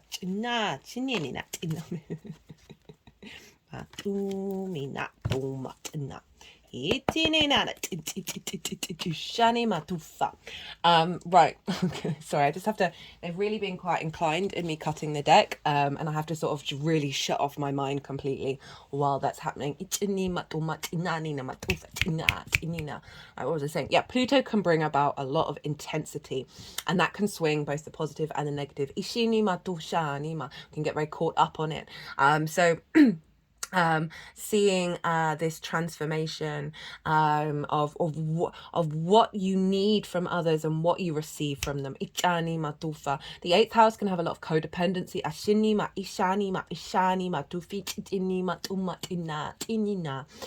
lot of codependency, a lot of perhaps taking too much or giving too much, of being out of sorts in the give and the exchange. And Pluto's going to be transforming that, right? And so often with Pluto, it brings things to the surface that can be quite difficult in order for it to honor the cycles of life, death, and rebirth. The element of destruction and creation, the key fundamental of the universe, Pluto embodies where we need things to come up to the surface in order for them to be composted and then transformed into something else, right? Energy doesn't just disappear. It needs there's an element of alchemy that comes forth with this. We've also got a lot of links into the ancestors with Pluto, and so this can be a connection to ancestors, both blood and soul lineage, and gathering the resources and sharing your resources with them. Ishanima, give and exchange of that. Itanima tofana, bringing gifts in. Itanima tina. It's a very magical house. I've been suggesting with everybody in the collective reading, and like when I was first tapping into the energy of Pluto and Aquarius, for me it's frequencies, and it's like high vibrational frequencies, sound healing, and sacred geometry, right? Aquarius is linked into the collective mind energy, air energy. This is universal truths. Plato, the philosopher, had Pluto in Aquarius, and if you think about the Platonic solids, he was trying to figure out the fundamentals of the universe and understand why, where, how, what, when. And so if you're feeling any of those intense energies, right, of control and obsession, possession, the taboo, bringing up these things, it's in order for them to be transformed, right? So the that which was in the id that's really hidden from us is being revealed, is being dug up. But if you're feeling a bit in that space, what I really recommend is finding an element of stillness, an element of detachment, right? So through meditation, listening to sort of high vibe frequencies, binaural beats, sound baths, Tibetan bowls, as well as and then have some sacred geometry around you as a focal point for the meditation. On one of my decks I have the Flower of Life, and I was very sweetly given a sacred geometry deck at Christmas, and I've used the cards for the first time on this channel here. All of these cards underneath the tarot is part of an oracle reading that will come out after this transit series, so that can just help still you, right? Aquarius is very much that high perspective of the bird flying through the clouds. Clouds represent the water bearer, so water in the clouds, of the bird seeing really far, right? That higher perspective, that zoomed out perspective, where you then get detached, right? And so you can sort of allow those emotions to flow through you and realize there's a longer journey going on here, not only in this lifetime, but many lifetimes. So that can really help just center you. Aquarius is ruled by Saturn. There is this element of maturity and detachment here. What I've been saying to everybody, we've got this big focus over in Aquarius. What we want to do is tap into the heart space of Leo, right? And really allow that through the detachment, through the calm and the peace that you can find with Aquarius, to make sure you're not too detached and you're still operating in this 3D vessel from the heart. And the heart is one of the most powerful energies. That is what we're discovering is sort of more of a universal truth. The sort of tapping over the heart area, not the heart chakra, but the heart area, activating any blockages there. And that's in the sign of how you value yourself. So really tapping back into that and making sure with the 8th house transits, I always say, like, seeking things from the outside world is a representation of a space of lack, and not realizing that you are complete within and of yourself, and therefore you end up that energy gets matched to you. So what you want to do is like just do you, be you, and operate from that heart space and from integrity, and see that frequency raise up.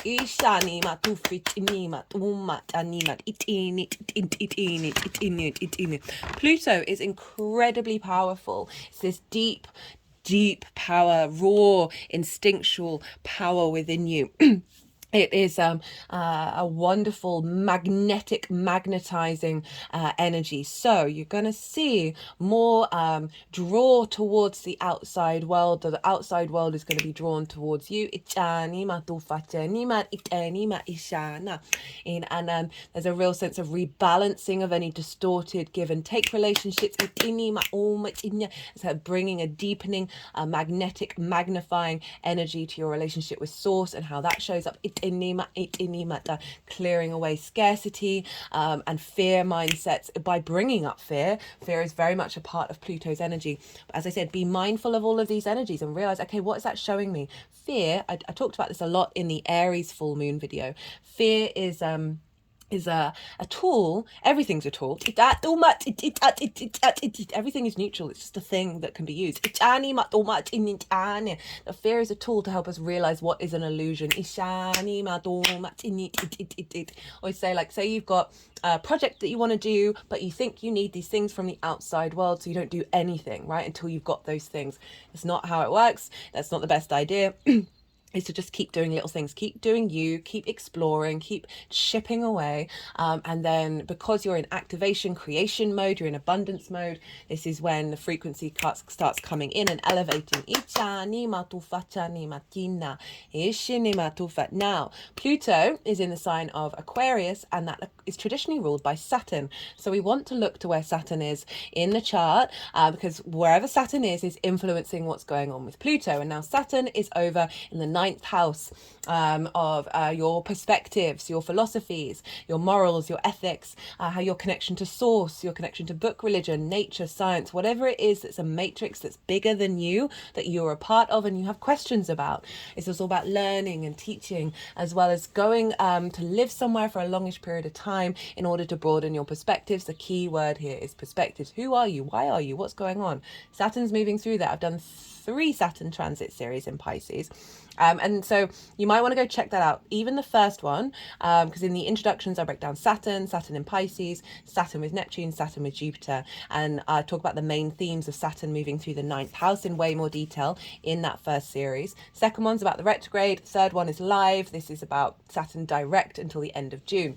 So for the next 2 years, Saturn is going to be in Pisces. So this understanding what's going on with Saturn will help you understand what's going on with Pluto, and will give you more context and more nuance about what's showing up for you.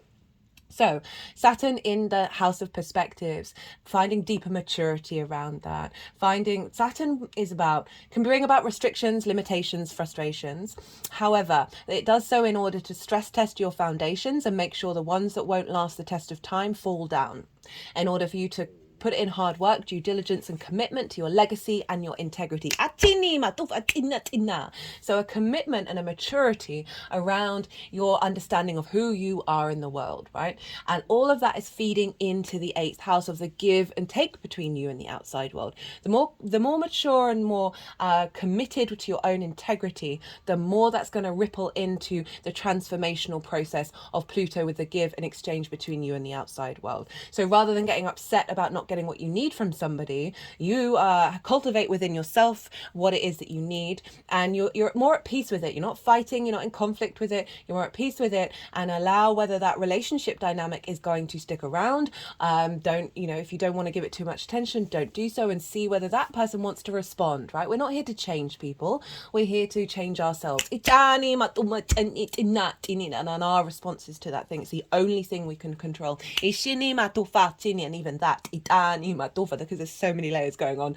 Right, okay, so Saturn is in Pisces, which is ruled by Jupiter. So we want to go and look to where Jupiter is. And Jupiter for you, Cancer, is in your 11th house of hopes and dreams, friends, groups and alliances, and reaping the benefits from your 10th house. So you had the transit in Aries for 2022 and the beginning of 2023. And so you would have seen big changes and manifestation energy around your career and your life purpose. Now, Jupiter has been moving through your 11th. You may have been reaping the rewards from that, and maybe tapping into your hopes and your dreams with more expansion, right? Jupiter brings elevation, wisdom, a sense of cohesion, a bringing together of things in order to expand, so a sense of generosity, a sense of luck, a sense of joy, but deep wisdom and deep confidence. And so all of this energy around your hopes and your dreams, right? Friends, groups and alliances, and whether you're getting what you're reaping your rewards from your 10th house, is then feeding into Saturn. So Jupiter's saying, hey, we're expanding here in our hopes and dreams. We're expanding here on how we're seen and viewed and what we're connecting to with friends, groups and alliances. We may be getting new perspectives from that. We may be receiving benefits from your career that's then helping you deeply understand your worth and your understanding and who you are in the world, which will then feed back into that 8th house of getting the relationship dynamics in alignment with these hopes and dreams, the resources that you may need to help activate them. So very supportive. Jupiter's in Taurus until the end of May. So while we have that, it's squaring Pluto, right? Squaring Pluto from the initial ingress. And so squares bring about manifestation, right? They involve a little bit of hard work. So you're taking the steps to bring things, you're building, right? With this square, with Jupiter.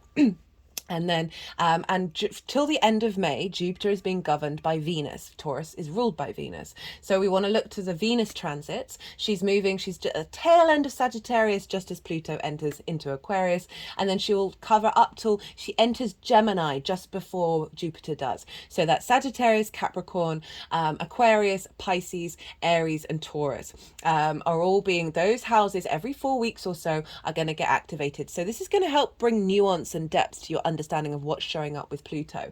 And what I love about this is arguably having Pluto in a Saturn ruled sign could be very difficult, right? This is difficult. This is different from, we had Saturn in a Capricorn and Aquarius for about 6 years in its own land. And Saturn can be quite school of hard knocks, right? So that Pluto transit would have been really magnified with the essence of Saturn. Now, this is different. Saturn is called a malefic, called the greater malefic. Pluto can be very intense and can bring about difficult energies. However, Jupiter and Venus are the two benefics, right? So they want to help us out. They want to give us a hug rather than some tough love, right? And so Saturn and Pluto are being influenced by the benefics, right? So this is bringing about a bit of ease. Now, this is very similar to the Capricorn new moon that we just had, which is the first of 4 Capricorn moons that we're having this year, right? The last one with Pluto in 200 years. And so this is, right, so that moon was conjunct Pluto with Mars in that sign. Mars is also a malefic, right? So can bring up some fighting energy here in a sign ruled by Saturn. So the two malefics and Pluto hanging out in that same energy. So that moon could have been like, oh dear, a bit dangerous. I'd keep quiet around those couple of days and just try and keep the peace. But Saturn was in Pisces, ruled by Jupiter. Venus was over in Sagittarius, which is also ruled by Jupiter. So we've got a feedback loop between Jupiter and Venus during that moon. And that moon felt so supportive. It felt powerful, but supportive and expansive and easy. So we have this ease and this expansion, this sense of connection and harmony with Venus, sense of what do you desire, what do you love, how are you getting creative about this in each of those houses, in each of those signs. All of this is in the description box, by the way, because I know it's a lot of information. So I've put the key bits in the description box. And so that up until the end of May, we're going to be governed by Venus and Jupiter in this regard. So it's going to just put some ease into this while we're building, while we're manifesting. And then Jupiter moves into Gemini, and this will then trine Pluto. So an aspect of Jupiter, really soft, easy, harmonious aspect, providing elevation, wisdom, support, a sense of bringing together in order to expand opportunities, a sense of joviality. So Jupiter trining Pluto, they're in fellow air signs. Gemini, very playful, very able to tap into the duality and not take things too seriously, but also be very, create a lot of magic. So Jupiter's able to collect lots of different ideas, bring them together and expand them, and then feed that into your 8th house. And where is Gemini for you, Cancer? Well, that is in your 12th house. This is another magical house. It's also a difficult house, right? But Jupiter moving through there is going to help, right? It's about, can be linked into the constructs of who we are. And so often this can lead to depression, anxiety, grief, loss, isolation, right? Based on distorted concepts. This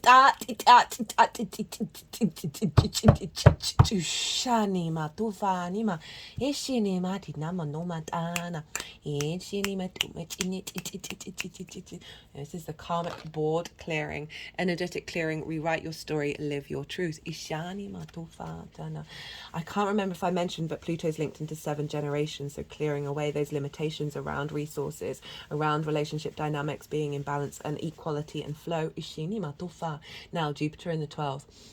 So underneath these constructs of who we are, the trauma responses, the limiting beliefs, is the magic of your soul, right? This is the hidden house, the unseen, the occult. Jupiter's expanding this. It's expanding and bringing wisdom to understanding those trauma responses and limiting beliefs, and then activating your soul's magic. And all of this is feeding into your 8th house. So much can be held in the 12th, right, of distortions that then cause us to respond in ways that don't serve us or the other person or the outside world, right? Codependency, taking too much, all of these things can show up that come from the 12th house, come from these constructs, these love languages we learn from a very early age that are in the unconscious space. The 12th house is the unconscious space. It's not just the mind, it's every sort of layer of the human incarnation, right? There's a lot that we don't see. So you're then getting support from Jupiter that is facilitating clearing the decks of some difficulties in the 12th house, that's then liberating new frequencies, liberating the energy of blocked relationship dynamics, and creating new frequencies.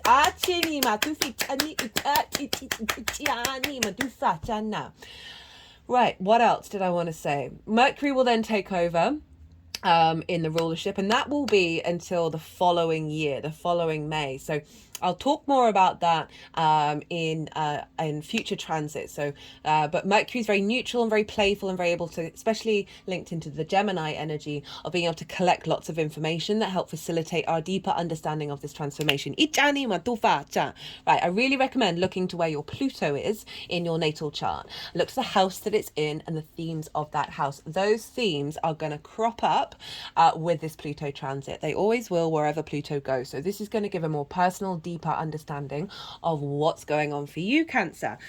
Right, speaking at the speed of light.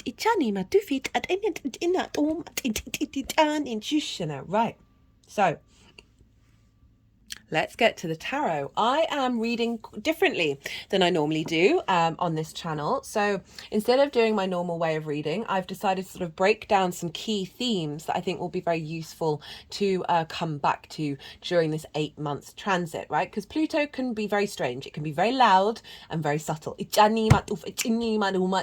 Much like death. There's a neutrality to Pluto that I feel is really useful to tap into, right? Because Pluto is just honoring the cycles of life, death and rebirth, of creation and destruction. They are what they are. They are neutral. Each animal, we're the ones who attach emotion towards it, right? So really want to utilize that Aquarian energy of being able to zoom out if you're in difficult moments, right? And this is in conjunct your 1st house of how you embody yourself. So this is just going to feel there's going to be some probably sort of having to work through a certain amount of things, of making sure that your intuition is in alignment.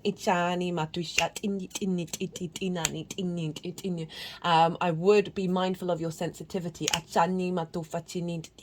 And again, tapping into that meditation, because Pluto can be very intense. I've certainly seen a lot of Cancer risings go through it with the Pluto opposition, right? So you kind of, this is going to be not the same as it's going to be a bit less, it's going to be a different kind of energy than the opposition, so it's not going to be so in your face, and it might just be a bit confusing. So maybe sit with your intuition and sit with your ability to instigate a new emotional response to what's going on.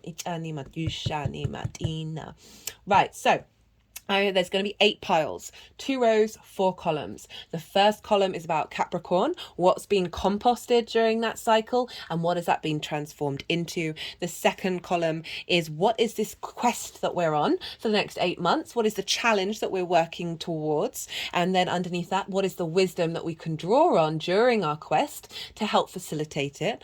The third row is what is the release of this cycle, right? This transit, the end of September to the beginning of September, and what is the power.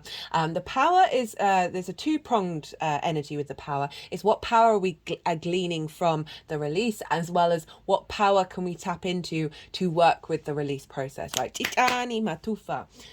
Fourth and final row is what is the apex, what is the pinnacle of this transit that we're working through, and then the final pile is what is the gift that is coming out through it. So I just thought these might be good to then come back to. If you've got a tarot deck, have one of the cards out just to sort of reorientate yourself, because Pluto can be disorientating because it's such an intense, all-encompassing energy that can sort of take you over, and I just feel like we need some little points to help center ourselves. Right, I'm going to go quiet, consciously quiet. I'm going to let the energies move through me. They'll want to do some physical and vocal light language. They'll move these cards around and then they'll put them into the 8 different piles. There's a lot of cards there. And then we'll come back around and I'll bring in the tarot into the astrology. I call you to soften your mind as well. Just had loads of information. Let it all settle, right? Let it all sink into your unconscious and then see what intuitive hits come up. I do want to say the ingress that's happening on the 20th or the 21st is with the sun. You're probably going to get some clarity, right? Whenever a planet enters into a sign, we tend to get clues about what that transit's for on a personal level as well as a collective one. And because the sun is going to be there at exactly the same time, you're going to get some real vision and a sense of purpose behind it. The moon's going to be in Gemini, trining this energy of us being able to intuitively connect the dots. Matufa, ishini matusha, tina matuma, etini machishini matene, etamano matitini, etini matina tininu finima, eta ichini tuma, etini matufini chatini tinina, isha, etini tama, ishini tinina. That's what happens when you're trying to balance like 3 different cards on top of each other. Ushana mitini, ishinimano matina, etinima, etini shushanima, etini titini. Got all the 6s. You've got all the 6s. Wild. Etini mich tini tini ishini makni ini matuma du damatini tini manomatina damatani tini to finish ichini matumatina tini matumatini ichini matini me ichana ishini matushani matini yakini mutufini ishini maritini ma ishini matushana ishana matuma ishini matufini tina ishini matini tini tani matini ishini mitufini ishini ishana ishini matu tini ishina mangu metina tina etini matushana tina. I mean, look, guys, all 4 of them, all 4. Tishani matisha etini ma ishani matushani tatali matufa ishini tini ishini matush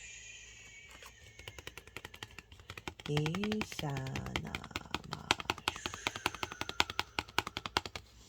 isha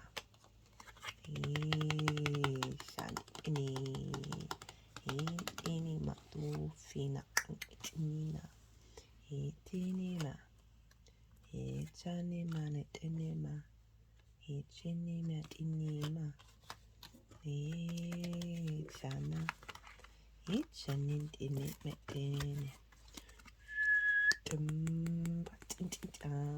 ufinima itini du ima itini mo tini maticha chinina ina no kuna maichana itini nitini itini matatini itini matatini machani mata tini matani matufa ishana danima ishini matufini ishini matushana makatinine ina muma itini matitini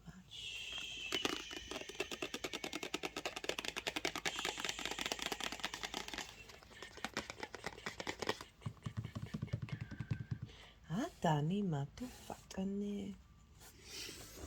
Right, wow. Lot going on here. Ishani mitini nano matine. This is a charging stone that has been worn away by water over millennia.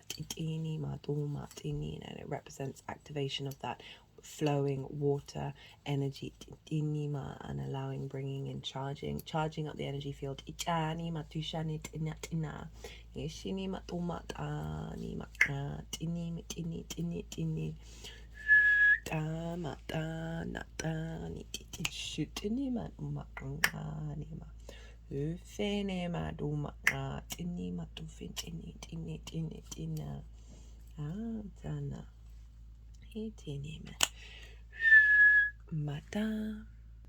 Okay, so let's crack on, Cancer, with all your millions of cards. So many cups. Wild that you got all the six of the sixes. When we get duplicates, we like that. It is about rebalancing, and sixes are very protected, and there's an element of exchange, as well as movement. There can be a transitory, deep healing energy. Right, so what is being composted during the Capricorn season? Capricorn with Pluto. We got the 9 of Swords and we've got the 5 of Cups. And so the 9 of Swords is anxiety, is sleepless nights, of worrying, of being in fear, of not being able to think outside of the issue and the problem, right? It's wanting to flip the switch and find productive ways of dealing with it, but kind of getting trapped in that space. Maybe fear over the resources that are around you, your accessibility, worrying about relationships, dynamics, and not really seeing a way out. And it's come with the 5 of Cups, which is this figure is about grief, right? And so this is about this figure is looking at the 3 of Cups that have fallen over. 3 of Cups represents flow, union, exchange, equal exchange. They're in harmony and abundance and celebration with one another. So it could be that a lot of difficult energy around this house got raised up for you, that was sort of having you fall into this space in order for it to get activated and cleared out. And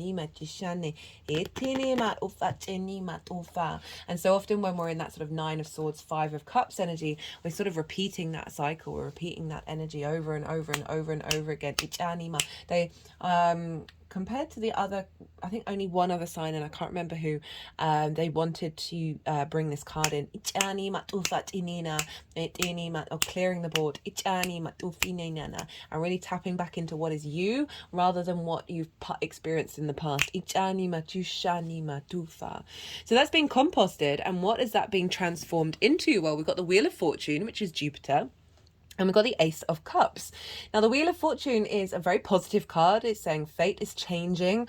Things are moving on the up, definitely moving away from this kind of energy. Just being more confident within yourself, right? As I said, this is the Jupiter card of having faith. This is also honoring the cycles of life, death, and rebirth, of knowing everything is transitory and not necessarily getting held. Grief can be a very stuck energy. That Nine of Swords is a very stuck energy. This is about movement and momentum. And it's come with the Ace of Cups, of a renewal of your emotional connection. So if we think about, and your sense of abundance, right, rather than a state of lack, right, we're moving away from that which has fallen over and focusing on the overflow and the peace. And if we link this into the 7th house, this can be difficult dynamics with relationships, right? Difficult relationships that have shown up in your life, or that you may have been revisiting old relationships. This may be difficulties with a business partner, with clients, not necessarily getting enough that you need from the other, or you, or figuring out who you are in relationship to the other and how are you showing up.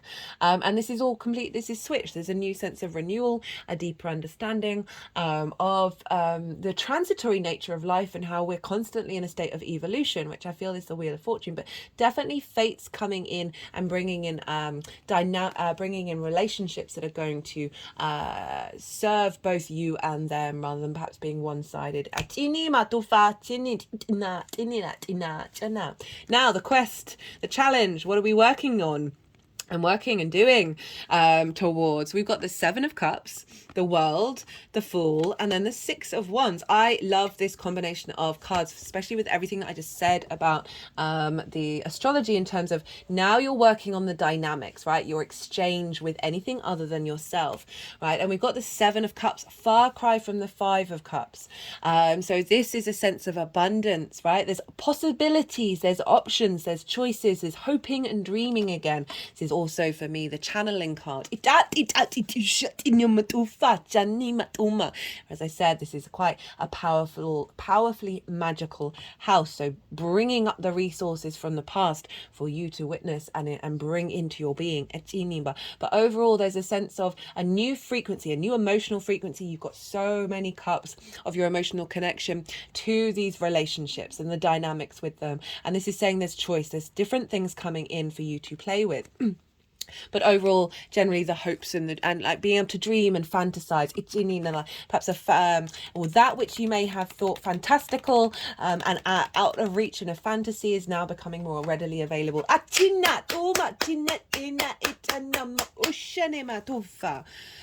Then we've got the World and the Fool, and these are the end and the beginning of the tarot. The World is Saturn's card. This is know thyself and the world will open up to you. It's perfect for an 8th house transit, especially of what are we striving for. And this is going back to saying, me saying, do you. Really just focus on doing you and doing it from a space of curiosity, and integrity, from your heart space, and the world will open up to you. And we've got the Fool here, which the Fool operates from the heart space. Their chest is the first thing in front of them, and they're about to take a leap off a cliff. And as the Fool does so, with the full realization that a new reality will appear the moment they take that step off the cliff. So this is a real saying that there's a new energy coming in with these dynamics, right? With the 8th house, there's an element of transformation into a space of more joy and recognition, right? So the 6 of Wands is all about returning home from doing something that probably took a bit of hard work, but being celebrated for it. So this is a far cry from the 5 of Cups, where there's a victory reef of saying what's coming through here is bringing you to a state of a victory. The outside world is recognizing and acknowledging your value and your ability to move through the world. And then what is the wisdom to help us tap into this journey, this quest that we're on? Got the 6 of Swords and the Judgment card. Now this is highlighting to me the fact that this is a thing in progress. right? So we need to bring in energies in order to activate that. And not get impatient. Remember, this is also part of our longer term 20-year cycle. Got the Six of Swords. Again, this is transitory. This is moving from one situation to another, from rocky waters to still and calm. So everything that you've gone through here in Capricorn, you're now able to apply it. This figure is bringing with them 6 swords. So 6 constructs, 6 concepts, 6 ideas, 6 understandings, right? And they can't take very much. They're only allowed to take 6, and so it's got to be what works, what will work on in the other realm, in the other side, ichinima, that will serve you, right, to rebuild yourself, ichanima tufa chinenema, in this new form, ishanima tufa. But this is highlighting the fact that this is a transitory stage, ichanima tufa.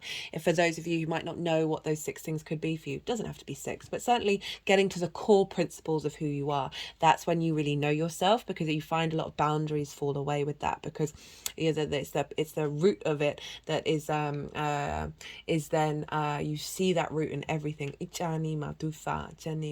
Always question yourself, always. But there's a really an element of acknowledging of some difficult waters and moving into calmer ones, right? This stillness, this calm, this perspective of Aquarius. And we got it with the Judgment card. So these are the wisdoms of, like, acknowledge that you're in a transitory state. Think about what you would take with you if you moved into a landscape that was calmer and away from conflict and anxiety, right? And worrying and sleepless nights. And then we've got Judgment. So this is about the fact, acknowledging that you're on an evolutionary process. There's an element of ascension here. Judgment, you see here, this is perfect for the death card, for Pluto, really, because these are the dead, right? And they're being raised up by a frequency. So I feel like giving yourself pause before making decisions or responding to things, right? Giving yourself pause to resurrect your other versions of self, combined the dead to a higher frequency that then is going to give you good judgment. But overall, the wisdom is also acknowledging that these dynamics are being raised up. They're ascending. There's also calling on your connection to source energy, calling on your ancestors, tapping into those resources to help you navigate and activate and integrate this quest that you're on. Now, what is being released? Well, that is the 3 of Pentacles in reverse. So the 3 of Pentacles is about collaboration. It's also about mastery. And so this is about, this figure knows who they are, know what they're capable of, and they're just doing them, right? And they draw towards them other frequencies that have other things to offer that create something beautiful and long lasting. So what's being cleared out is a lack of mastery of self, a lack of, because remember that Leo energy is how you value yourself and your resources. So we always want to bring the opposition in together. And a lack of collaboration, Ishani Matufa, that is a lack of collaboration around building things that are serving everyone in the long term. Ishani Masu, that's I was going to swear, sorry. I'm British, we swear all the time. There's a release of that. So we're composting the lack of that. And what is the power? We've got Temperance and the High Priestess. And I chuckled when I saw the High Priestess come up, because this is the Moon's card and you are ruled by the Moon. And one of the things that I was suggesting was tap into your intuition.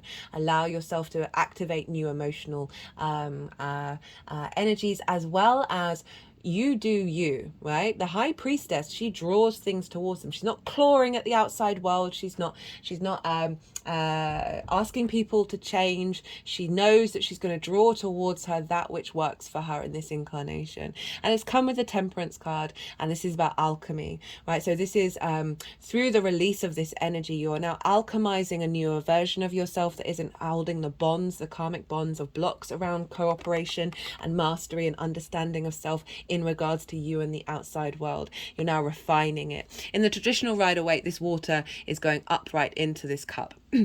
And that represents magic, as well as going against the laws of known physics. It's about doing something different, right? It's breaking convention. This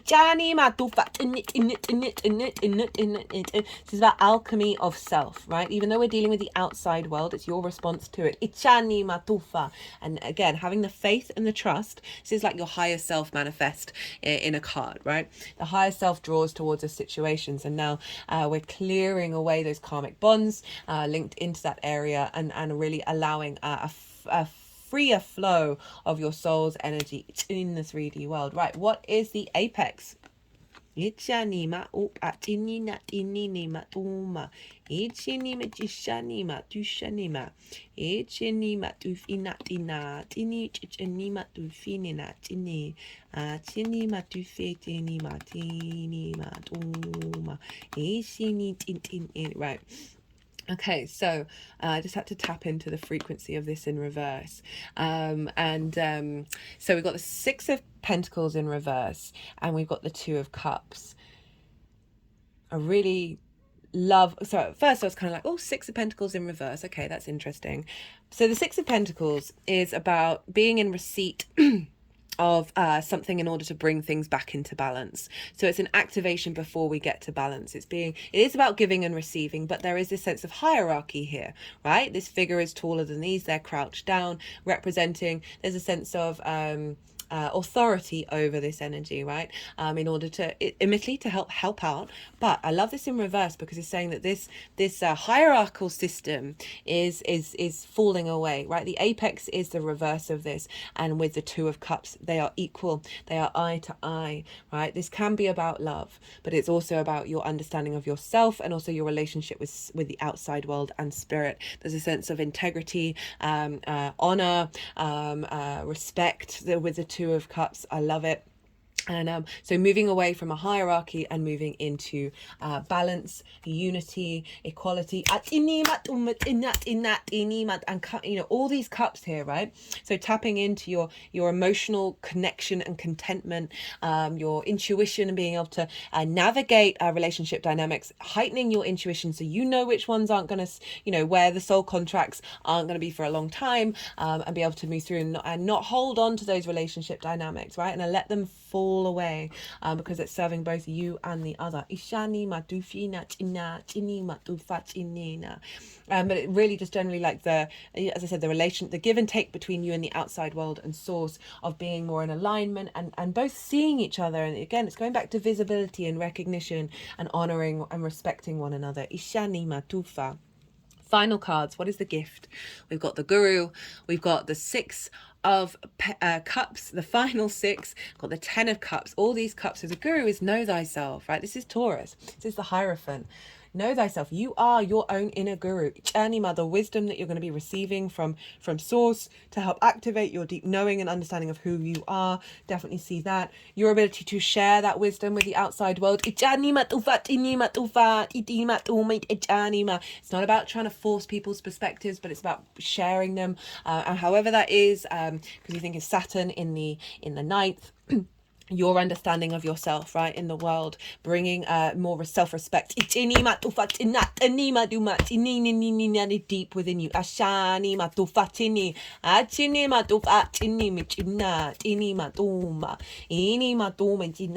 think about that change of collaboration of what I was talking about, Jupiter in the 11th and then the 12th, of like activating new dynamics that are bringing in order to facilitate hopes and dreams. Because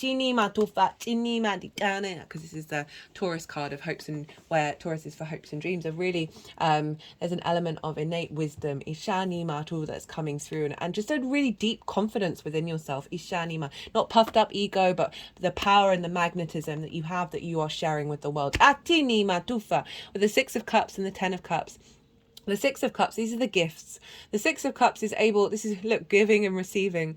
And this is often from the past, right? So things coming from the past in order to bring you a sense of peace and abundance, right? So that can be both in the physical realm as well as in your emotional body, your soul energy. And so this can be past life energy as well as ancestors coming in to help you feel safe and bring about a safe abundance. This house is the biggest house in the tarot. So there's a real connection to source energy, to ancestors, facilitating your ability to just be a bit more peace, have peace in the moment, right? And be able to fully embody yourself in the moment. And that is the resource that you can share with the outside world. Also, gifts of intuition. I'm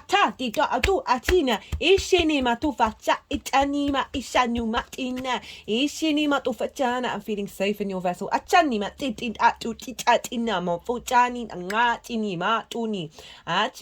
This could be a past life energy coming into your life that is helping is representing the frequency of the relationship dynamics. But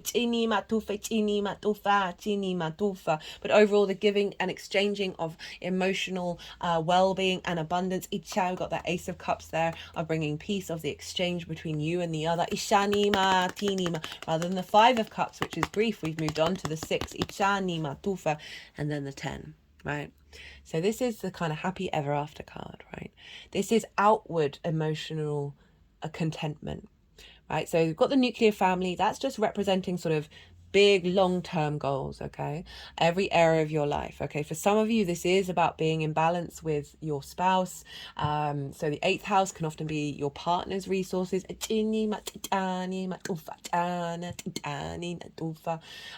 well as just being in union with every area of your life and feeling emotionally content about it. It might not mean that everything's manifest all at once. Remember, this is the second transit of 3, but certainly saying, hey, the gift at the end of this is sort of having this more, especially with the Guru and the 6 of Cups, of this inherent knowing within yourself that this is what's being transformed. Ishanima. It's also about emotional enlightenment, and enlightenment's a heavy word, it's a big word, but it's about being in alignment. And this means with the good, the bad, and the ugly. But overall, such a positive card to come up with the exchange with the you and the outside world, activating a timeline where the resources from the outside world are going to support this goal. Every time I've cut this deck, I've got the world card, and I put these cards back in different places. I shuffle them.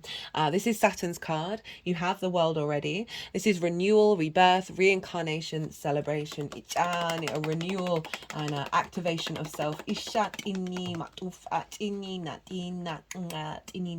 Bringing in new frequencies.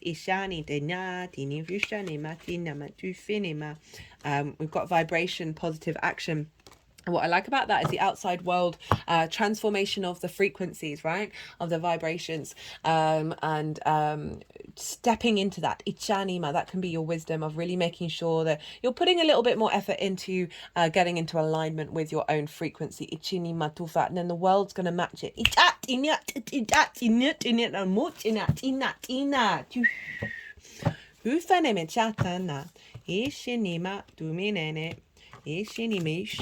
Right, let's get some final cards for you, Cancer.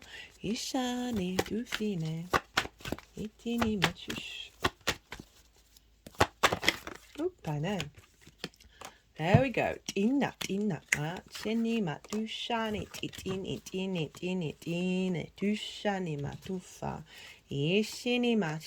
Right, there you go, that's enough. Self-explanatory, karmic completion, going through some difficult energy. Everything is like Pluto is very big with that karmic completion energy. We've got relationship change and domestic harmony. So this doesn't just have to be about romantic relationships, but it can be. Just generally you being at peace within yourself, and that activating a new change with the outside world, bringing in manifestation of those resources. Right, Cancer, I'm going to leave it at that. I hope you enjoyed this reading. Be good to yourselves, Cancer. Be good to those around you. And most importantly, be well until we meet again.